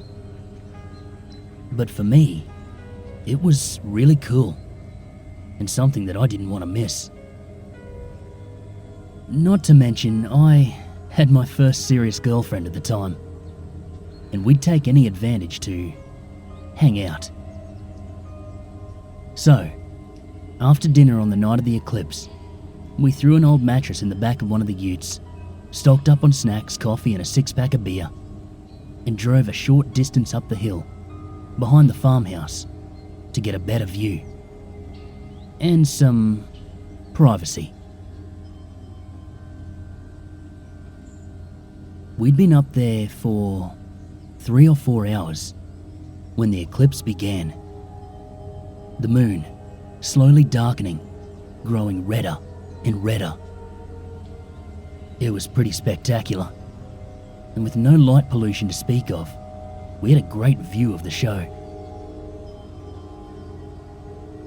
As the moon got redder though, I started to notice another glow. Below us, on the other side of the hill, the field of pixie circles was beginning to glow a faint red as well. The light, it seemed to be coming from the soil in the circles. At first faint, but growing ever brighter as the red covering the moon got darker. I pointed it out to my girlfriend, just to make sure I wasn't losing my mind, and we divided our attention between the reddening moon and the glowing circles. As the eclipse reached its zenith, I noticed that the soil in the pixie circles was moving, which grabbed my attention pretty quickly. It shifted and cracked from beneath, and to our horror, creatures began clawing their way out of the dirt and shaking off the ochre dust clinging to their fur. They were tall and muscular, with long legs and backwards-facing knees, and arms that hung down well below their waists. Dark fur covered their bodies, apart from their heads, which were baboon-like and completely bald, while on their back formed a thick mane. Large, bulbous eyes gleamed red with their own internal luminescence. There must have been 20 or 30 of them. Once they'd all struggled clear of the soil, they seemed to shimmer. And suddenly, where they had stood were tall, Aboriginal men wearing nothing but a loin cloth. As one, they turned in different directions and began walking away from the holes that they had emerged out of. Several were heading in our direction, human in every way bar the red glow emanating from their eyes. We freaked out. I got the distinct feeling that we did not want to encounter whatever these things were. so we both bolted around to the cab of the ute and skidded down the hill towards the farm. Our flight was noted by Murray, one of the senior workers, who met us at the farmhouse door with a puzzled look on his face. His brow furrowed as we related what we saw. "Get inside, young miss. We'll handle this." He trotted off to the quarters, presumably to gather some help. I half wanted to follow, to see what these things were. But I knew I probably couldn't do anything to help. We did, however, run upstairs and out onto the first floor balcony. I figured we'd be safe enough up there, and I might get a chance to sate my curiosity. Sadly, it was a bit anticlimactic. I saw a group of men storm off in the direction we'd come from, carrying bright torches. They vanished into the night, their light the only thing that suggested a location. Then came a commotion. Loud shouts in the local indigenous dialect, punctuated by inhuman voices speaking the same language. Someone must have put fire to a few branches or something, because suddenly there were flames licking at the night, waved back and forth. This went on for maybe half an hour before the men returned. Murray, making his way back to the main house, noticed me leaning over the balcony trying to see what was going on. He shook his head in amusement and beckoned me to come down.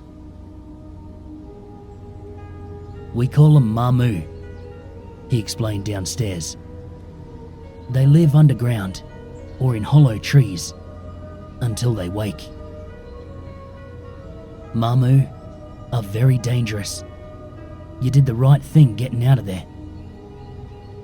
They are vicious cannibals if they catch you, but they are sneaky and they don't like to fight. Hate fire also. And we have words to deal with them. They won't bother us again." With that, he rose and headed back to the quarters. He was always a man of few words, our Murray. I avoided the pixie circles for quite a while after that, but I think the blood moon was a major factor in raising the Mamu. We've seen eclipses since, and a handful of the local farmhands have always headed out to the pixie circles, putting up bonfires.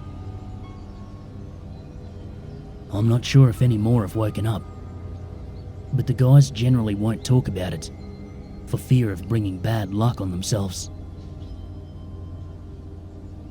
I will say though, one night I was in town when a young Aboriginal man approached me just before I went into the pub. It's not unusual. Contrary to popular belief, most of the guys out here just want enough work to support themselves, and they know that the big farms are the best place to look. I was actually looking for a bit of help too, so I was ready to sit down with him and chat. But this kid, he didn't say a word to me. He just smiled, really wide. It was kind of creepy, but he seemed harmless enough, and I figured maybe he'd just had a few too many. I slipped past him into the pub. It wasn't until I really thought about it that I realised his eyes had been glowing ever so faintly red.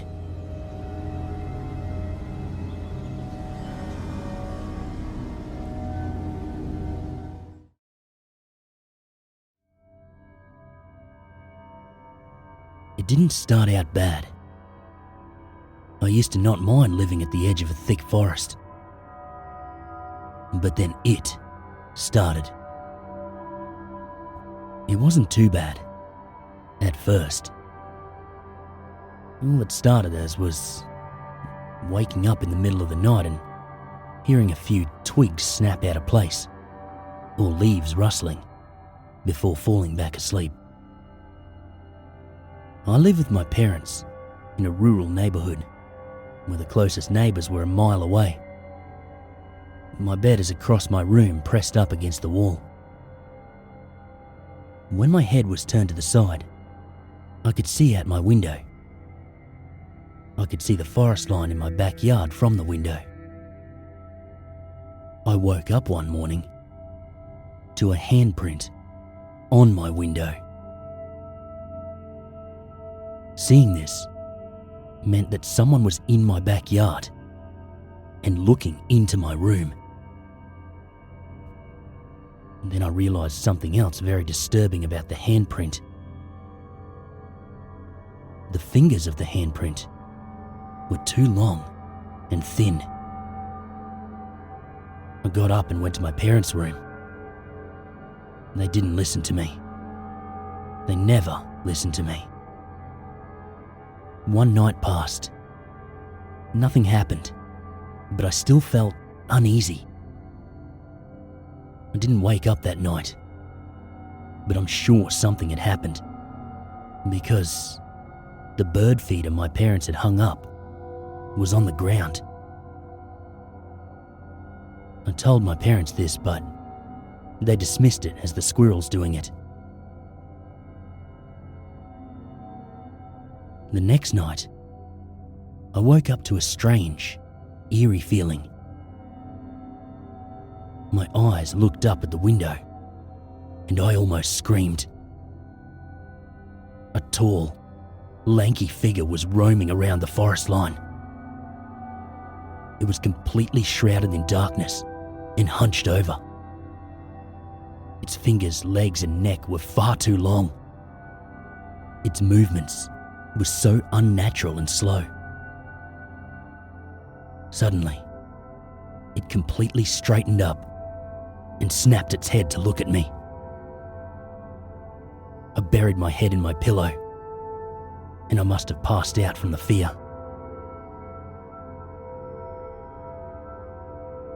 For the next few nights, it would get closer to my window. It wandered around aimlessly, occasionally glancing at me with a sinister look. Tonight, I look up to the window, and it's right there. Its black, leathery skin looks like it's being pulled against its body. I can see its ribs and spine segments through its skin.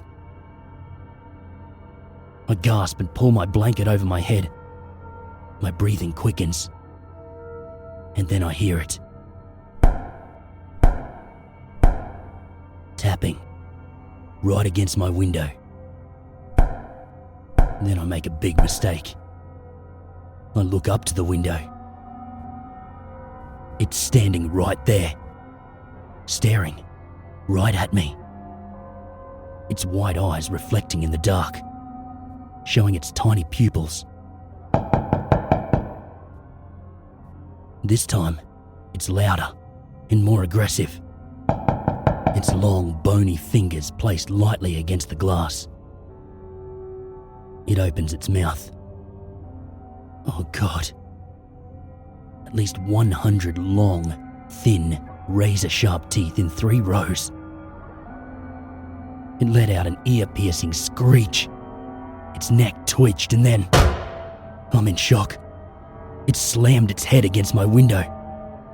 And then it happens again. Its neck contorted again, before slamming its head against my window, still screeching. I start to panic. It's getting faster. The glass of the window is cracking. I start crying. I'm not sure how I hadn't started crying sooner. The glass shatters. I scream. I woke up in a hospital bed. There's a searing pain in my arm. I look at it. My left arm is wrapped tight in bloody bandages. My right arm has an IV drip. I'm in a hospital gown. My parents then walk into the room and I see my mum is crying. My mum rushes over to me and hugs me. She's just repeating, "I'm sorry," over and over again, crying into my shoulder. I hug her back before my dad pulls her off me. My parents explained that they heard me scream and found me passed out, bleeding from my arm and the side of my stomach, the window broken. They called the police. The police just called it a home break-in and left it at that. But I know what I saw. That was 6 years ago, and I still can't stand the sight of a forest at night, and I need curtains to fall asleep. I live in a city apartment building, on the 3rd floor now. My parents still don't believe me when I tell them what happened, even though I'm still in therapy for it to this day. They said it was probably just sleep paralysis. But I've never had sleep paralysis before, or since, and I could move my body just fine the entire time.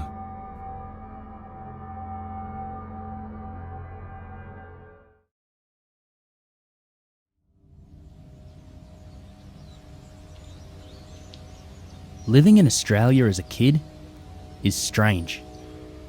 You get all the American and British media, television and books. We watch the same shows, and in a lot of ways share the same culture. But none of that belongs here in Australia. It all feels out of place. Christmas specials always reminded me of that. It's always snowing on television at Christmas time, and I'm watching kids build snowmen and families wear those tacky patterned jumpers, while I'm melting in the middle of a blistering Australian summer just trying to stay conscious in the heat. I guess we have a lot of the same urban legends too. The same scary stories and monsters. They travel here one way or another. Serial killer hitchhikers, werewolves, vampires, all that. But they don't really belong in Australia. I don't know if you've ever seen the Australian landscape, but it's nothing like the forests or plains you get in Europe or the States. For a start, we call forested parts here the bush. The name is bloody appropriate too. A eucalyptus forest is hard going for hikers. The undergrowth is thick and scraggly everywhere, other than the paths that have been worn by bushwalkers or animals. If you want to go off the path, well, imagine walking through a hedge filled with thorns and barbs. Now add the very high likelihood of spiders, which aren't like the pissy little ones you guys get. Big fat spiders with thick ropey webs that tangle around your face and neck if you aren't watching. Then there's the risk of snakes, or more dangerous, unseen ledges or cliffs. The whole thing is a huge pain in the arse. Your monsters wouldn't fit in here. It's hard to imagine being chased through the woods by a werewolf, when anything bigger than a rabbit has to keep to the paths or find itself tangled up in lantana. But most white kids don't actually learn much about the old Aboriginal stories. The things which live out in the bush, or those big red deserts. I think about that a lot now, particularly after living alone in a place called Blackheath in the Blue Mountains. It's not far from Sydney, the city with the big pretty bridge. My curiosity was nothing more until recently. Recently, things got pretty rough out there on my own. Living alone can really screw with your head.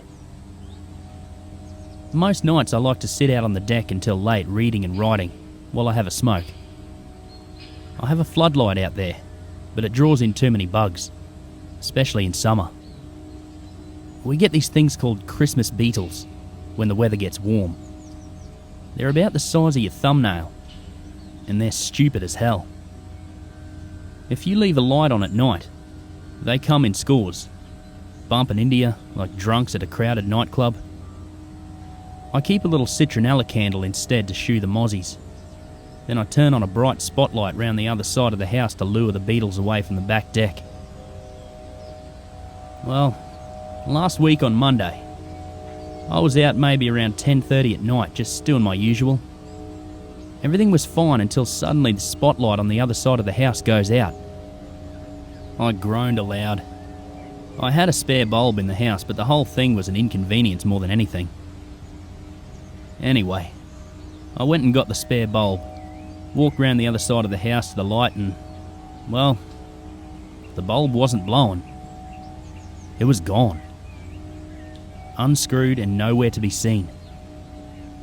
Looking around, I heard a weird sort of scraping sound from nearby, like two rocks rubbing together.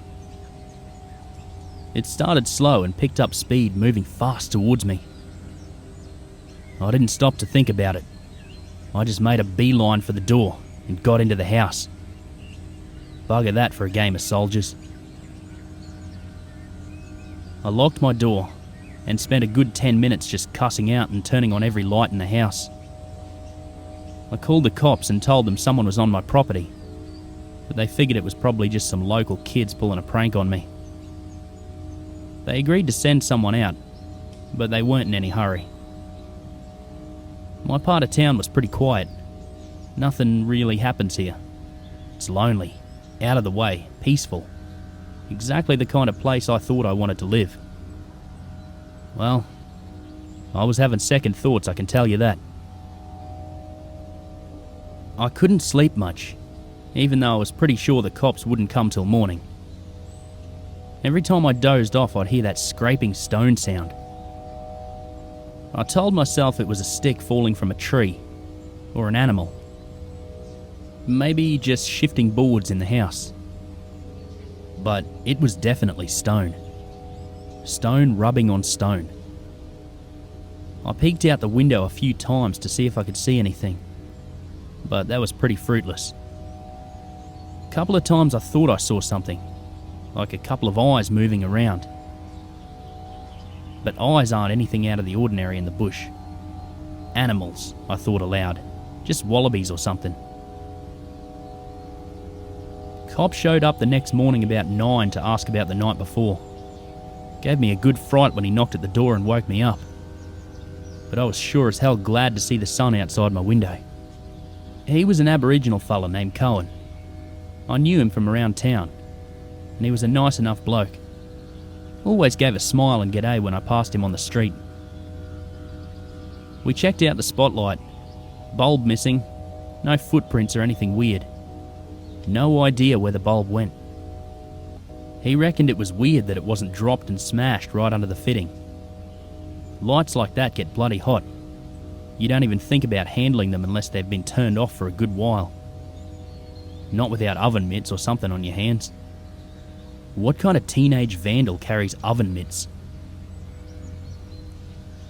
Anyway, when I got to the sound I heard, the scraping stones, he didn't laugh it off the way I tried to. In fact, he looks pretty bloody serious. Malingi, he said under his breath. Malingi? What the arse is a malingi? I asked. Old kid's story. Black fella's been trying to scare kids and keep them from wandering the bush as long as your mob. Longer, probably. Cohen smiled. So how does the story go? I asked, more curious than concerned. Well, the Malingi is a tall fella. His skin's hard like rock. His legs and arms are bandy like makes him walk all funny, so his knees knock and scrape together when he steps, Cohen explained. He didn't take what he was saying too seriously though. He was explaining a kid's story. He usually doesn't cause much trouble, not if you get out of the way when you hear the scrapes. But if you don't, well, he ain't all too friendly either. That's all? I asked, managing to laugh now at what was obviously a bit of a folklore. Well, that's most of it. Auntie says he's got red eyes that you can always see, like fire, and he don't like bright lights all too much. Cohen let out a bally laugh. Don't reckon you pissed off an old Malingi with your spotlight, do you? Seems less than likely, I said, smiling as I walked Cohen to his car. I said goodbye and waved him off as he drove away. I felt better after talking to someone. Being alone too much really screws with your head, especially if you don't live in eyeshot of neighbours. It's pretty easy to feel vulnerable on your own. I spent the rest of the day working from home, got some shopping done and the rest. I replaced the bulb, but decided not to sit outside that night, so I kept it off. Passed the next few days mostly the same way. Nothing too weird to report there. Some nights I thought I heard a scrape. Thought I saw some eyes out there too. Didn't think too much of it though. It's easy to build things up in your head when you've got a fright. Best not to think about it. I kept inside at night till Saturday, 5 days after the incident with the light. Figured I should stop being such an idiot and make use of my deck again. So that night I was sitting out, about the same time, 10:30, having a smoke and editing some stuff I'd written for a job I took. I fixed the spotlight so that it was on around the corner, keeping the beetles at bay. And I had my little citronella candle to shoo the mozzies. I was feeling pretty fine, till I heard the bulb smash. Light round the side suddenly went dark. It was quiet for a moment, but then the night erupted with this gravelly scream that sounded nothing like I'd ever heard. That was no bloody teenager. I turned toward the house and the sound came, the scraping stone. Slow at first, but picking up speed and hurrying fast around the house toward me. I bolted for the back door and pretty much jumped through as I slammed it behind me. I hardly had time to latch it before the handle began to shake and that goddamn stone scratching was just outside. It must have been smart though, because as soon as it realised the door was locked, it moved toward a window. I stood still. It didn't follow me inside last time, but looking at that window and seeing its face stoop down and smile that lipless, toothy grin at me, well, it put the fear of God in me there and then. The smug bastard didn't hesitate to smash the glass out and reach inside. I didn't really have time to react. I grabbed at my keys, but by the time I turned to make for the front door, it had already half clambered into the house. He was a lanky bastard, maybe 7 or 8 feet tall, spindly and long-limbed. It looked almost spider-like, with its limbs oddly folding through the window. The skin looked black, or maybe like stone, but those big-ass red eyes were all I had time to take in properly before I got the hell out of Dodge. Sure as anything, those were the eyes I'd been seeing out my window. Those eyes looked pissed. It screamed horribly and swung its arms at me as I ran for the front door, bursting into the night and slamming it behind me. I was glad I never bothered to park my car inside the garage. Just the thought of having to take the time to open it up was making me piss myself.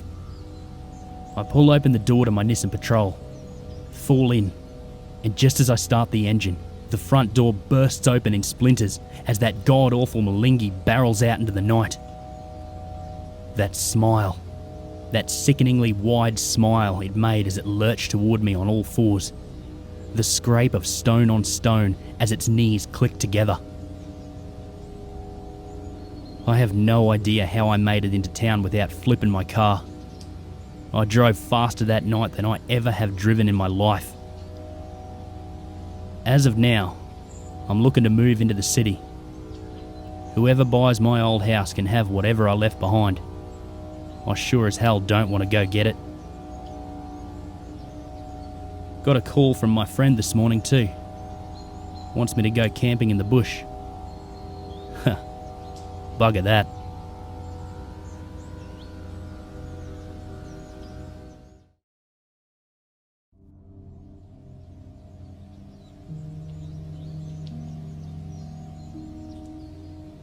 way out in the more barren parts of the farm, there's an entity that we call Old Stone Knees. We've always known about him, but he's never bothered us in the slightest, which is actually slightly odd. You see, Old Stone Knees is an ancient, malicious spirit. Although spirit is kind of a loose term in indigenous mythology, and doesn't necessarily mean ghost. He is definitely a corporeal being. Spirits like him are said to mostly avoid humans. However, they are fiercely territorial, and they will slit the throat of any human who comes within their space and does not leave immediately with a vicious stone blade. Not ours though. He's called Old Stone Knees thanks to his defining characteristic: stone-clad knees. When he walks, the stone on his knees rubs together, creating an awful grating sound. Old Stone Knees is tough to spot, preferring to hunker down and stay out of the way. But I have seen him a few times. Tall, with eyes like hot coals. He has the ability to match his skin to the environment, and long, long limbs. His chest looks skeletal, and his back is covered with lumps that help him to blend into the rock. We don't really know why Old Stone Knees tolerates us so well, when others of his kind can be so vicious. Some of the workers, they think that it's because my father and his father always tried to look after the land, and Old Stone Knees appreciates that. Others think that my grandfather must have done the old spirit a favour, knowingly or otherwise, to ingratiate himself and his family with the spirit. Perhaps it was something as simple as allowing Old Stone Knees to remain on the property. We'll probably never know. Whatever it was though, it must have made an impression on the wily old rock monster. Something had been killing our cattle over on that side of the farm. The cattle here are almost all partly wild. We put them in an area and leave them for a while, and then we move them. At any one time, barring a drought, we might have 15 or more large groups in various parts of the property. The group out near the barren corner of the property were being killed off by something, and we had no idea what the culprit might be.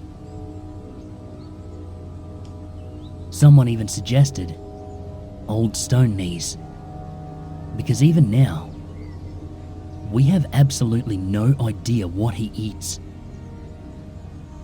But it had never happened before. Dad and I just felt like that was unlikely. Especially because these unfortunate cattle were just about shredded. And I didn't think our rock spirit could do that. Realistically, we should have got the cows out of there and just left well enough alone. But you see, Dad was a curious man, and he passed that trait on to me. We both needed to know what was happening, and so we corralled the cattle in one of the temporary yards. It was often easier to drive the trucks out to the cattle, rather than vice versa. And we set up a stakeout. In the small hours of the morning, there was a huge ruckus at one end of the corral. The cattle were screaming, a disturbing sound that I'd never really heard before. They charged away from whatever had got them so worked up, slamming into the fence at the other end with a resounding clang, denting the thick steel. Dad and I shared a wide-eyed look, and then did something that would turn out to be very silly. We each grabbed a rifle and stepped out of the Land Cruiser. We very carefully made our way around the fence, keeping our eyes peeled for any movement. Once we got to the far end, we recognized that we might be in trouble. The fence had been bashed almost entirely in from the outside. That was the same fence that a stampeding bunch of cattle had been unable to do more than a dent. From our right came an unearthly snarl, and we snapped our rifles around. Standing maybe 50 meters away was a truly bizarre and terrifying beast. It walked on 4 legs that were almost askew, kinda like a spider that had 4 random legs pulled off. Its legs were far thicker than any spider though, even relative to the size of the creature. Its body was squat and powerful, with a tail tipped with spines curling lazily behind it. A strange, almost bell-shaped head housed a savage mouth, almost perfectly round and full of teeth that reminded me of a chainsaw. This thing stood about 5 foot tall at the shoulder, and we were squarely in the firing line as it very clearly sized us up. Suddenly, I was lifted bodily into the air and deposited several meters away behind a large rock. I found myself staring into eyes like smouldering coal. Old Stone Knees held a wickedly clawed finger to what passed for his lips, a clear indication to remain silent. Beyond that rock, I heard the creature making the most awful, choking howl. In a flash, those burning eyes were gone as Old Stone Knees leapt gracefully over the rock. I watched him charge towards the creature, with his strange gait, knees slamming together like gunshots. He tackled it to the ground. It made that awful howling sound again, and they both rolled into a depression, kicking and biting. In no time at all, our stony saviour had managed to get himself directly behind the savage beast, a point where nothing but the tail could apparently get at him, and that spike-tipped tail was hardly a threat, not to a critter with skin like stone. With a smooth movement that demonstrated an unnerving amount of power, Old Stone Knees gripped the creature by the back of the head and lifted it off the ground. His stone blade, which I'd never seen before that night, made short work of the monster, splitting it in 2 from throat to hip and leaving it a gurgling mess on the ground. It happened like lightning. So vicious and powerful was the attack. There were mere seconds between Old Stone Knees' dash from the rock and that bizarre monster lying bifurcated at his feet. He wiped his wicked blade on the body, returning it to a sheath of some kind, nestled against his long forearm. Dad and I were stunned. We crept stupidly out from our hiding place. We were not quite sure how to react. smouldering eyes watched us, head tilted in curiosity.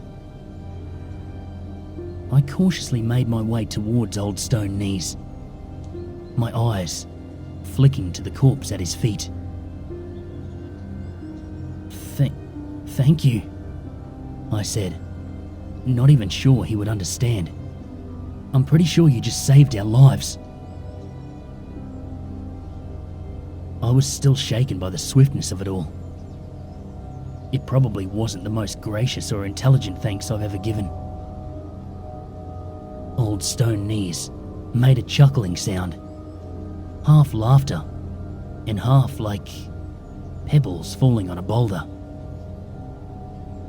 He took 2 steps and was right in front of me. I felt compelled to offer more.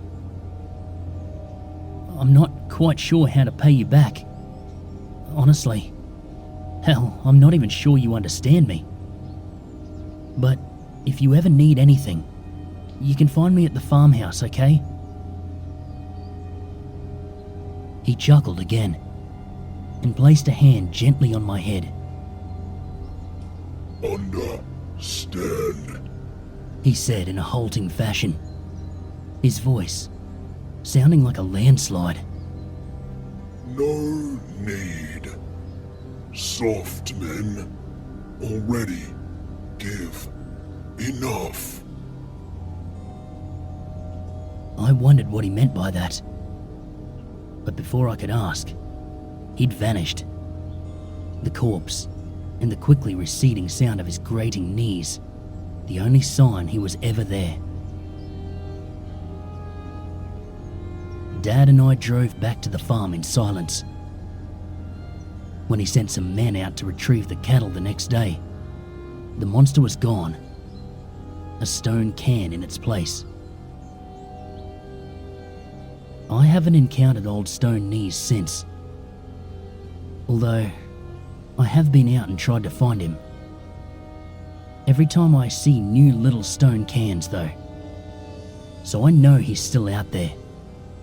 And I know that for whatever reason, he's decided to help protect this farm from some of the weirdness out there. Some people have guard dogs. We've got a Malingi. Did I mention this place was a bit weird?